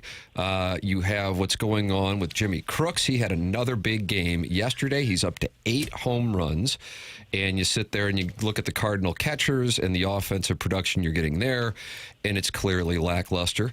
And then Blaze Jordan came over in the Steven Matz deal from the Red Sox. He's down there, and he is going off as well. He had another big game. Do you think that that is something that could be in the mix in the near future for the big league squad to bring guys like Jordan or Crooks or maybe more up? Yeah, I don't know. I'm not sure exactly how to frame the near future, right? Because I don't see anything happening in the next week or two necessarily. Now, I could be totally off on that. Again, 17 games just in 17 May. days. What do you think? Is May too soon for that to be happening? Or are they going to be committed to going with the Urias-Gorman deal at third and then the Pages-Herrera kind of McGreevy start mix? The catching mix one is very interesting to me, right? And obviously Pozo is on the roster too with very little playing time for him, and the fit is odd other than some pinch hits for him. The thing with Crooks is if you're going to bring Crooks up, he's got to play, and I agree he's tearing it up. Now, one thing I bet they're concerned about, and all the offensive numbers are great. I think he's striking out at like 32, 33% of the time down there, too. You translate that to the big leagues, that's damn near half the time. I mean, if you really believe in the jumps from the levels, which I do think there's a little concern there. And I think there's also a little concern potentially, even though he's very good behind the plate and very intelligent, of handing over your pitching staff to a rookie catcher. I know that Pedro Pages, from an offensive standpoint, he leaves a bit to be desired there, but he knows his staff inside and out. He game plans really well. He's got the respect of each and every one on that pitching staff, and that means a lot, especially with a pitching staff that can have its ebbs and flows to it. But all Jimmy Crooks can do is keep doing what he's doing. I mean, he is absolutely knocking on the door, if not pounding on it. Same thing with Blaze Jordan. Dude, Blaze Jordan did not look good in spring training. Like he was not putting together good at bats, and something clicked for him as the season started. He's hitting for average, he's hitting for power. I mean, he's doing a little bit of everything. So he is one that is really interesting to look at. When you talk about Gorman, how long, well, I'll use the term from last year, what does that runway look like for him? Do you continue to run him out there, or do you give another guy an opportunity? Urias on a one-year deal that you bring over. I'm interested to see what that dynamic looks like. I don't think that there's an urgency right this second internally, and again, I'm just I don't know for sure. But I know that these guys will make it easier to make some decisions, the fact that they're pushing as much as they are. Brad Thompson, our guest here on TMA. He joins us on Thursdays. Ours is the type of presentation, Doug, what is it? Where friends feel they can drop by at any time. That's exactly right. And as it turns out, dropping by for the 7th straight show now, Brad. I mean, at this point, I guess we got to put him up on the 101 ESPN website as a co-host. He won a world championship with you. You might remember he started Game 7 at Shea Stadium. Ladies and gentlemen, it's Jeff Suppan joining his former teammate Brad Thompson right here on the Morning After. Morning, Sue. Hey, top of the morning to you guys. There they go. I mean, I have to tell you, Brad, that was some fun listening. I was on there. How long were you sitting there? I was there for a long time, and I'm like, who is this highly intelligent baseball, person talking? I couldn't believe it. And then I heard a few little of your inflections or whatever you want to call it. I'm like, oh, man, you're the best, dude. I love you, too. I was a little worried because I had Brad. I don't know if you know, I have been calling into the show. This is my 7th day. It's like, it's a record. Because I've been, a lot of my Marco Polo friends are jealous because I haven't been leaving messages with them. I've been calling into the show around 8 o'clock, 10 o'clock Central. And I had a big morning this morning where I was tasked with dropping off library books at the same time dropping off my son.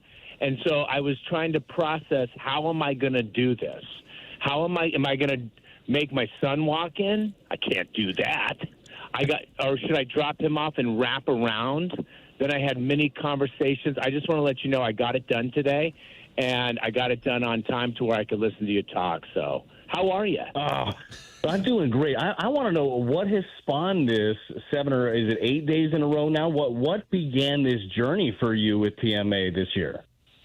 I don't know how it started, but it was one of those things where maybe somebody, I don't know how it started, but all I know is somebody said, okay, I'll talk to you tomorrow. And I was like, all right, I'll talk to you tomorrow. Then I call in again, and then they kept saying that to me. And I'm like, all right, I'll call in again. I'm a man of my word, right, Martin? Yeah. And then, I don't know. It's just, I love one it. of those things. And then they put the pressure on me, like, hey, since you've been calling in, the team is doing this and the team is doing that. Right. And then I'm like, oh my gosh, I better follow the team right now because I don't know what's going on. But I just got the whole runway on all these players. Soup, I also follow along a little bit. I know what's going on, and not to hijack this, fellas, but I know that you'll like this. I do believe in my research that you are a big proponent of blue hat on the road. Is that true? Yes, and that's what I called it, blue hat. They call it Navy hat on the road, so it's a little more catchier tune. But I have to say, there was a few times.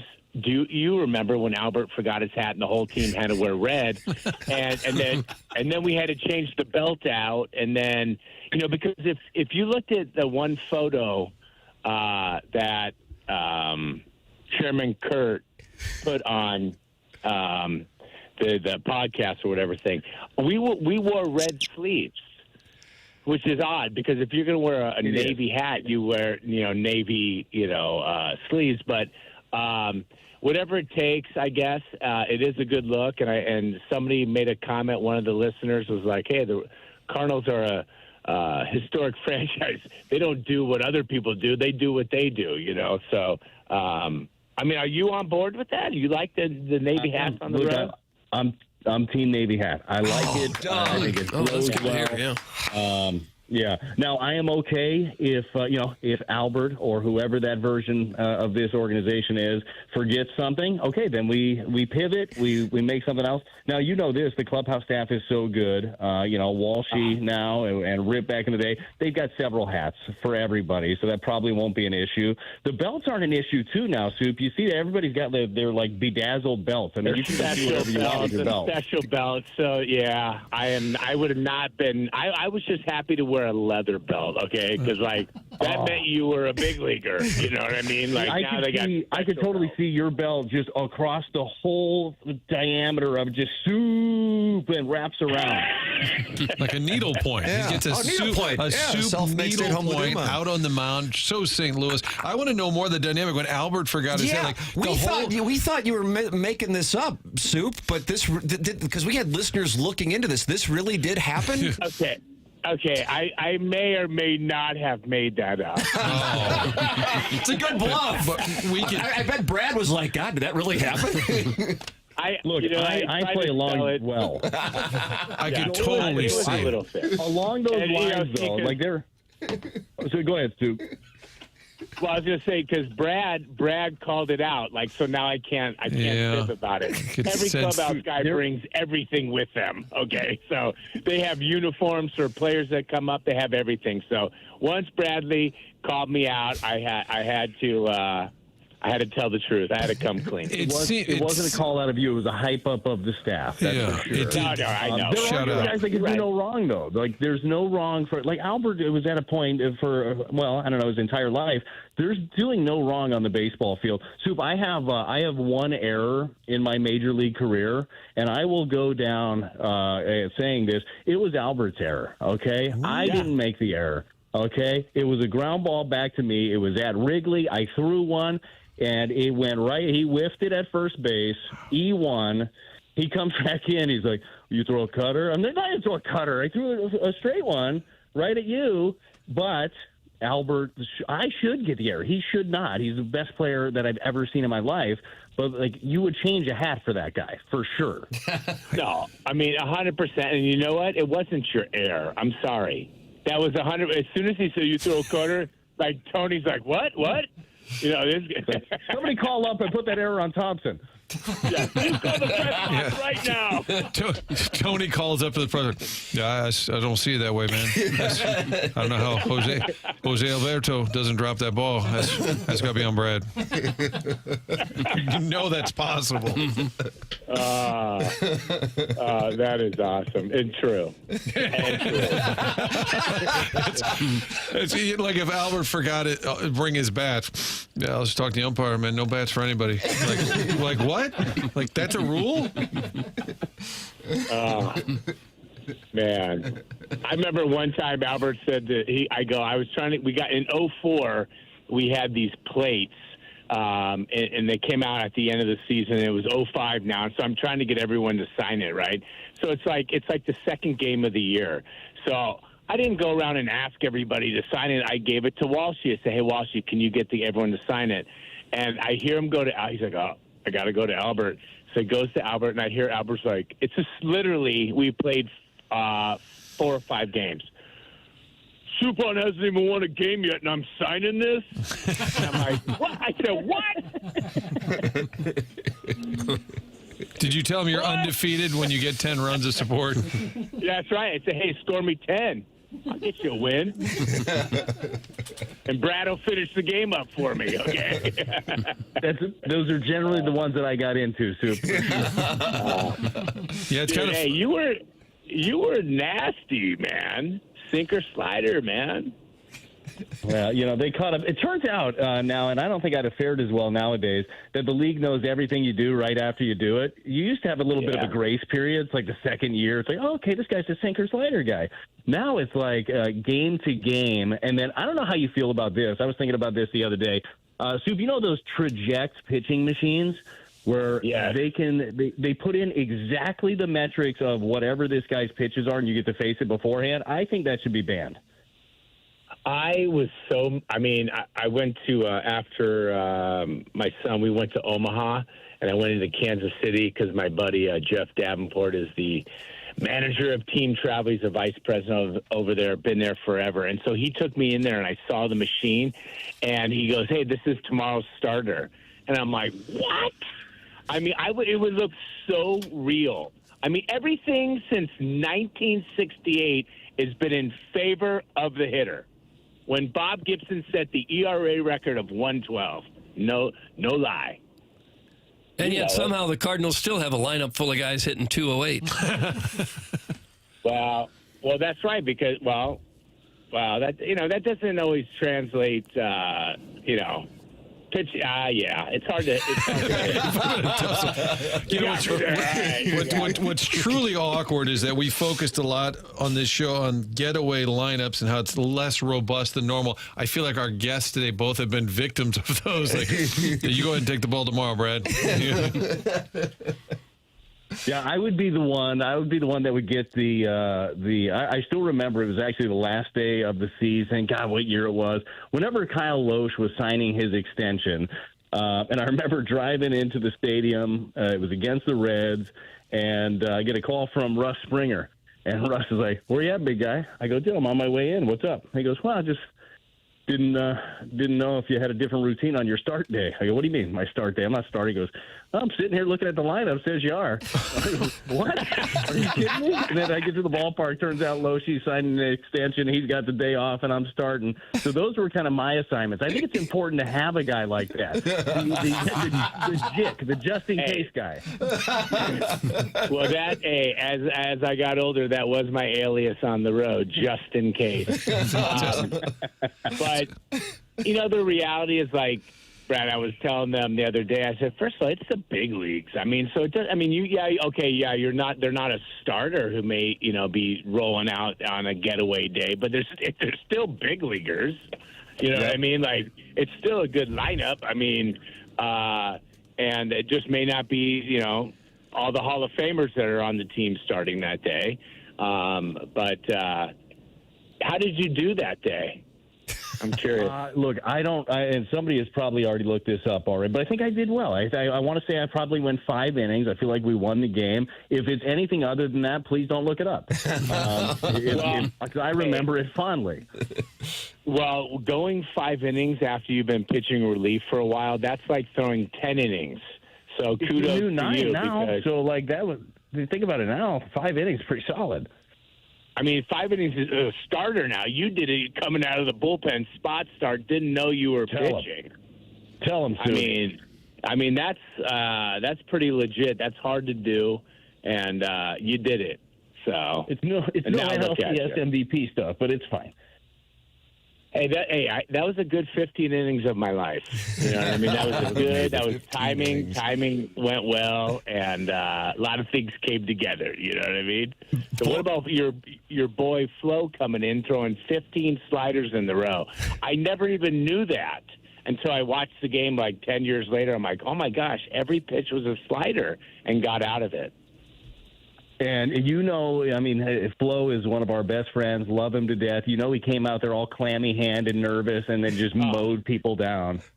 Just mowed them down. And that's no spider tack. That's no nothing with the clammy hands. So good call on that. Good call. No, you shake his hand. He's got to wipe off first. He's a sweater. That's right. Clammy hands. That's right. Boys, we could do this for about 5 hours. Unfortunately, we gotta take a break, but we have enjoyed the hell out of having 2 members of the 2026 World Champion St. Louis Cardinals talking it over and reminiscing here on the program. Brad, always appreciate it. I guess we'll talk next Thursday. Soup, I have a feeling we might talk tomorrow right around this time yet again. We will see. Stay tuned. Oh, wow. Good tease. He went to T school. Yeah. Soup, it was great to hear from you. I hope to talk to you next Thursday as well. See you, boys. See you guys. Be well. They are Jeff Suppan and Brad Thompson with us here on TMA Talking It Over. 15 straight sliders from Flores. I didn't realize that. Fun facts for no one tell. Brad Thompson now joining Team Navy Caps on the road. Chairman Kurt, you got I don't know if there's video on the Courtney show of your appearance with Jackson. You got now Brad Thompson with the endorsement. Keep it going. The social media clips. Keep this. There's a momentum here in St. Louis, Doug. It's a Navy tidal wave of support. Okay. You think anything will happen? Anything will come from this? Maybe. A boy can dream. I'm now need Brad to accidentally talk about it on the broadcast. Where he'll forget that he's company man and he's just up there talking with Chip and just yakking. And he's like, man, you know what would look good today, Chip? What about some blue kit?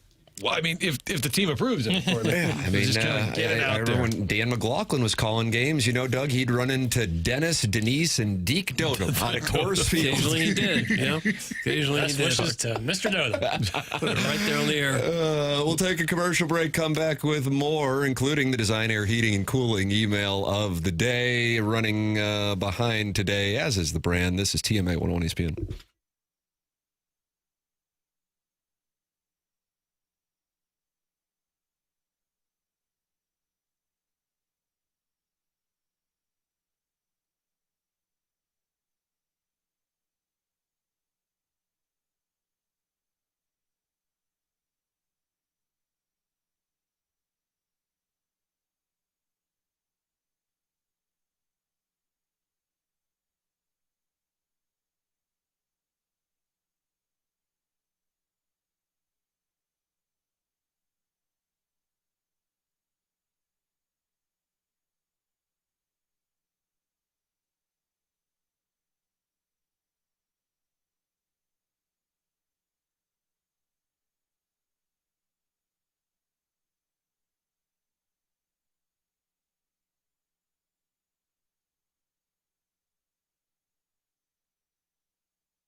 Think about it, Doug. I'm thinking hard. Papers, you going to rhyme? Rap? No, I'm no Stingray. I can't do it like that. You're no Stingray. I like the beanie look on you, Martin. Well, I have to say, you gave us a warning that it's a little chilly in the studio, and people that are watching on the YouTube, it's, I think, high 40s in the studio, so the knit cap came in handy. When it's chilly like this, it makes you appreciate what Design Air has done for your home and how comfortable our homes are. When we've had Design Air in to make things right. Seth Goldcamp and his band of technicians do fabulous work, whether it's your air conditioner or your furnace that's giving you problems. Design Air Heating and Cooling has got the answers, and they've had them since 1904. Not just another HVAC company, longest-running sponsor on TMA. That loyalty says a lot to us. At the helm, Seth Goldcamp there, a name you can trust, leading a team that truly values integrity. At Design Air, they believe in honest work. You're not going to be sold something that you don't need. Whether you're dealing with the St. Louis cold or the summer heat, they've got your back with dependable service and no-pressure solutions. We've all had them out to our homes, and they just do fantastic work. Visit DesignAirService.com. Schedule your service today. Design Air, comfort you can count on since 1904. Home of the handsome repairman. Design Air brings the heat. Time for the Design Air Heating and Cooling email today. I reached out to my Florida correspondents to get answers on Marmole's sus getaway lineup. Frank Frangie was too busy hosting mock drafts despite the Jags not having a first-round pick. Meanwhile, convicted fraudster Nevin Shapiro assured me... What an intro. Convicted fraudster. The truth hasn't been told, and you can't believe everything you read, but I'm pretty sure he doesn't even know Miami has a baseball team. So I don't know the circumstances at all, but they don't matter, and I'll tell you why. The manager, who never played a game in the show, thinks these back-to-back off days in April are going to help them in September. I like how Libby Jack's Zoomer brain cannot grasp why anyone would want to own their music. People absolutely can purchase Chairman Kurt's songs in the iTunes store, but Libby Jack chose instead to discourage the audience from trying to pay Chairman Kurt for his work and directed them to just stream using the exploitative apps that pay the artists tiny fractions of cents. It's like a car salesman discouraging someone from buying a car and recommending they go ride the bus instead. You know, sick. This is like the ultimate Twitter. This is a final boss of Twitter reply guy. I mean, it's unbelievable. But thanks for the email. Ours is the type of presentation where unemployed, overeducated former tech workers who pivoted to medieval history degrees so they could spend their mornings calling into talk radio and pretending to be a doctor. Feel free to drop in at any time and give awful NBA takes that nobody asked for. I really think we need to hear from Dr. Ben's wife. Call in, big breadwinner. This is Buck Swope, isn't it? It is. DBA the Recess Ladies Breast. He always brings it strong. He does. He's a heat bringer. Swope. Doug, next up. Okay. We ended up making love that night, comma, Doug and I. That's from Cal May, Ken, Whoopi. It was Kevin Miller, wasn't it? It actually was. Yeah, of course it was. Kevin Miller. It all started with a kiss. And here we are. Marcel and I are the only guy couple at the marriage counseling class. 2 weeks ago, we were nothing more than longtime neighbors who suddenly found ourselves locked in each other's embrace during a gardening break. We kissed once while the yard sprinklers wet our tops and made them see-through. It was only one time, and our wives freaked out and signed us up for this counseling class. While there, we both noticed a khaki ex-newsboy. We both made plans to harvest his buttock? Oh. Wow. Oh. Is that right? They do that? You harvest a buttock? I'd never heard the term. I don't mind being called khaki ex-newsboy. Before these sessions ended, what I initially thought was a nightmare has now turned into a triple love connection. This new St. Louis 6 News fella is quite the tongue magician. That's from Chet and Marcel's neighbor. And finally, Doug, Marcel's neighbor. Sex addiction is real, I can assure you. I'm sure you've witnessed it firsthand on many occasions. Addiction can take many shapes and forms. Tim, for example, is addicted to excellence in radio and golf. It's compulsory. He can't help it. I think the X-Files guy is a hero for being so honest about his affliction. Though if you're going to have a sex addiction, he lucked out having it as a handsome movie star in Hollywood, an LA-8, if you will. I'm sure the disease looks a lot darker if you're a St. Charles 6, relegated to satiate your needs at truck stop showers or after washed-up rock star concerts at the family arena. But remember that recovery and celibacy are always possible. Keep up the 9:30 in the morning sex talk, bishing about sports. That's from the Poor Film Student. Poor Film Student. And that's what we have for the Design Air Heating and Cooling email today. We'll announce the winner coming up in 20 minutes. The program's called TMA. It's presented to you by Brown and Crouppen on 101 ESPN from the Stifel Studios.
I see 18 digging at the plate, dropping bombs at a Big Mac pace. Looks like we got another home run chase. I still think back to summer 98, listening to Jack Buck, staying up too late. Summer blockbuster, rewind the tape. Jordan Walker got me feeling like it's summer 98. Welcome to the jungle, I can still hear it. 61 said he never get near it. Watching Big Mac back and forth with Sammy Sosa. Things we didn't speak about, familiar Cosa Nostra. Homer after homer after homer after homer. It's like summer 98, he'll have 80 by October. Where will you be when Jordan Walker hits number 80? Got me feeling like it's summer 98. When I see 18 digging at the plate, dropping bombs at a Big Mac pace. Looks like we got. Let me tell you something. People love summer 98. Mm-hmm. Well, they should. The song is light and breezy. It takes me back to Columbia, Missouri, Doug. 1316 Paris Road. Just hearing the song does. It really does. That's the magic of music. It takes you back to that moment when you were younger, hearing that song and chasing ass. Summer's in Columbia, an elite time. There's nobody there, is there? Oh, yeah, there is. Papers was there. But in my day, there was nobody there. Jackson was working with Kim English. Yeah, but if you were an out-of-state student, like if you were from Illinois or something, you could get in-state tuition if you were to prove residency and work. So a lot of people would work over the summer in Columbia, prove residency, and then they could start getting in-state tuition. So there was a lot of people in Columbia. And it was great. The bars were like never charging cover. It was good vibes. The tuition when I was there was like in the hundreds of dollars a year. Is that what it is now? It was like $500 a year. Yeah, and the house you bought was like you got it for a bushel of blueberries and a bushel and a peck. If we just help them do some canning. Yeah, if you paint someone's fence, you can have this 4-bedroom, 4-bath. Chairman Dirty Dan, the garbage man, is real angry. Have you been going back and forth with him or something like that? I am actively, who is filtering out my emails? I am actively trying to participate in the program, and I am being punished. There is no way it was deemed for being too inappropriate to read. Did I get blocked or something? Hello? Why are my emails getting blocked, Doug? That's Dirty Dan, the garbage man. Oh, my gosh. Listen to this guy. Chairman, your response. What is your personal grievance with Dirty Dan, the garbage man? I don't have a problem with garbage men in general, and I don't have a problem with, I'm guessing this is him. He signed his email fart box. Oh. So you can see what we're working with here. Yeah.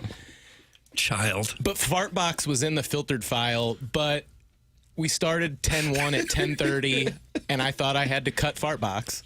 Sit down, Jim. Cut him out. Blocking. I'd say blocking. Now there's more grievances. Doug, this Air Comfort Service text inbox, and did you guys listen to my song that I sent you about KG wanting Tim to like him? That's some chairman of the National Swingers Convention. So somebody sent in a song about you or me wanting you to like me? Doug, me? What? Nurse? I don't get it. KG wanting Tim to like him. This was sent in and you filtered that. I have not seen or heard that. I'm sure it's a great tune. Where'd he send it into? I don't know. What does that mean? Like, we don't have a P.O. box. But, I mean, can you blame me? I think everybody wants Tim to like them. Clip that off. Oh. Right. Do you like me?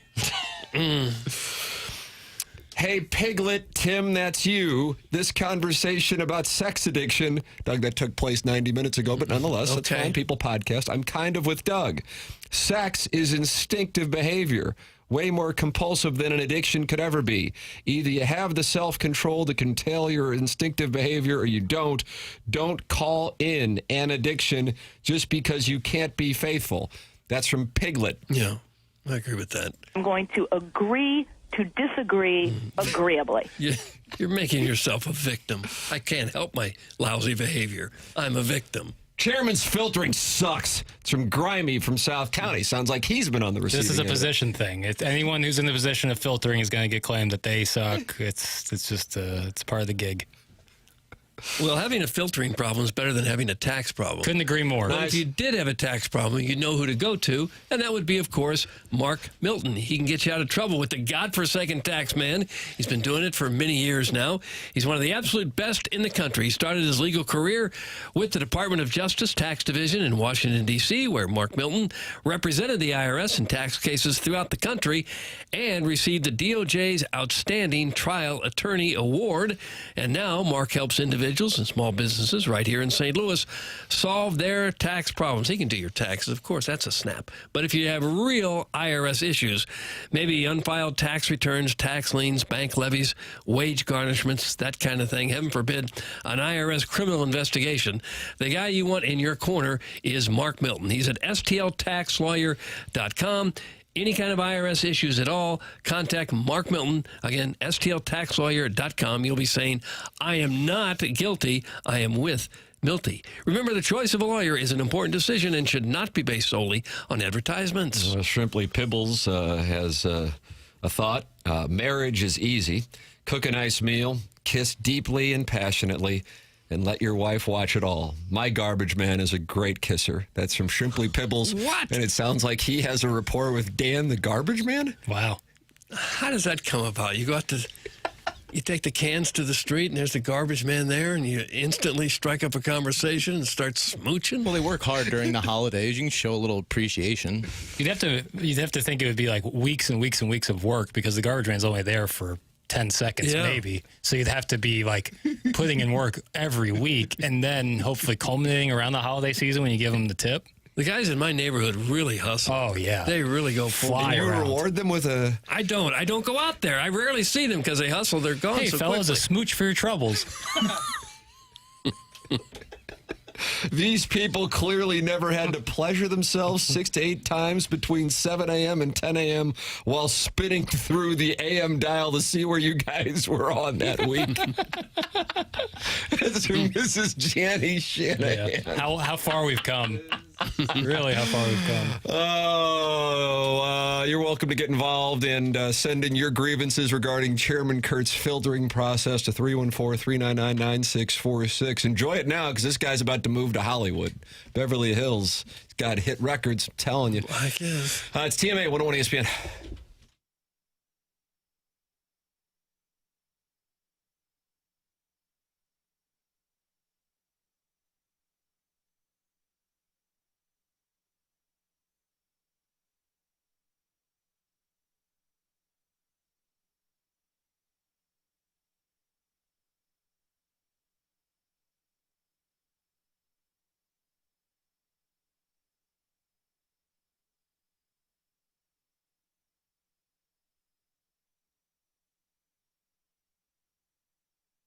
Ryan Luchtefeld is my guy. He is with Delmar Mortgage, online at delmarmortgage.com. Gives out his number. It's his personal number, 618-593-3608. He's going to get you that personal local touch if you are looking to buy a home, get pre-approved, or refinance. But with all the necessary technology to make the process smooth and easy. Pre-approvals and fast-track options that'll make your offer stick out to local sellers and listing agents in closing in as little as 2 weeks. Delmar Mortgage has 60 years in the industry, and it's family-owned. Ryan has been doing it for 22 years and 13 with Delmar Mortgage. Give him a call first. 618-593-3608 or online at delmarmortgage.com. It's Ryan Luchtefeld and Delmar Mortgage. If you are looking to buy a home, or if you're looking to get pre-approved, or if you're looking to refinance, 618-593-3608. 618-593-3608. It's Ryan Luchtefeld and Delmar Mortgage at delmarmortgage.com.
This is Jackson with a Sports Center update brought to you by Saliga Heating and Cooling. Cardinals, Mariners tomorrow evening, 7:15 first pitch. Andre Palante on the mound for the Redbirds. That was another Sports Center update brought to you by Saliga Heating and Cooling, a Daikin heating and air conditioning dealer.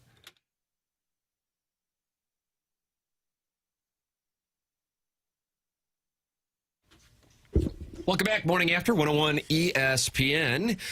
We always recommend you go back and podcast the program. Longtime listeners podcast the program. Doug, they call it podcasting like the Dickens. PLTD. If you missed it, nice little conversation between Jeff Suppan and Brad Thompson, just kind of reliving 2006. That's when Jackson Burkett fell in love with baseball. The 2006 Cardinals. Really? Yep. Mine was the 1982 Cardinals. Yep. I was 8 years old, I was, and to see a World Series championship, like when I first started remembering baseball or like knowing about baseball was really, really awesome.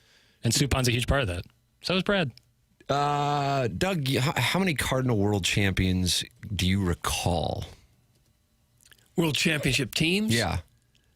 Going back to 64. So you can remember that team decently enough? Little kid, but I remember it. Yeah, same here for me with 82.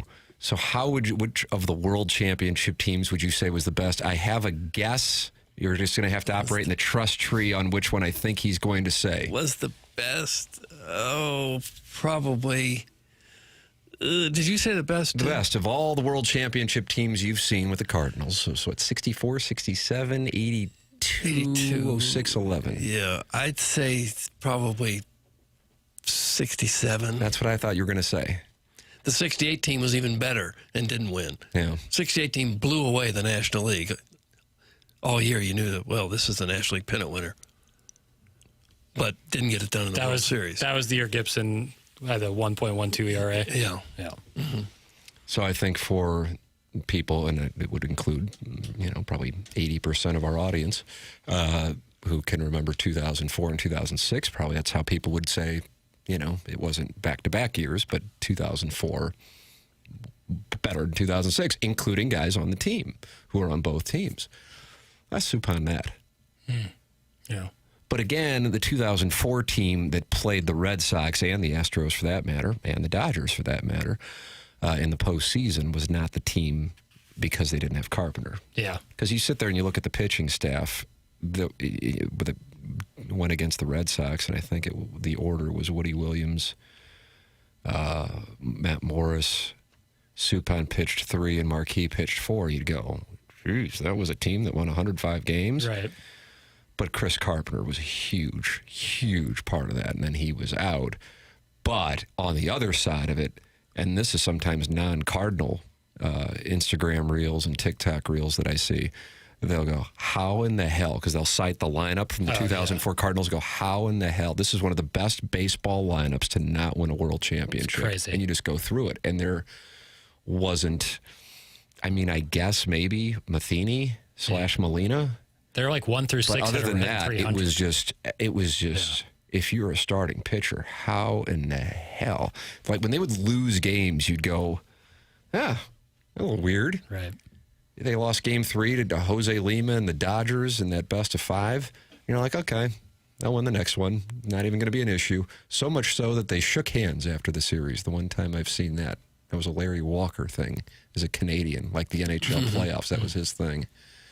And it was a little surprising that the Astros took him to 7, but that speaks to how good the Astros were at that time.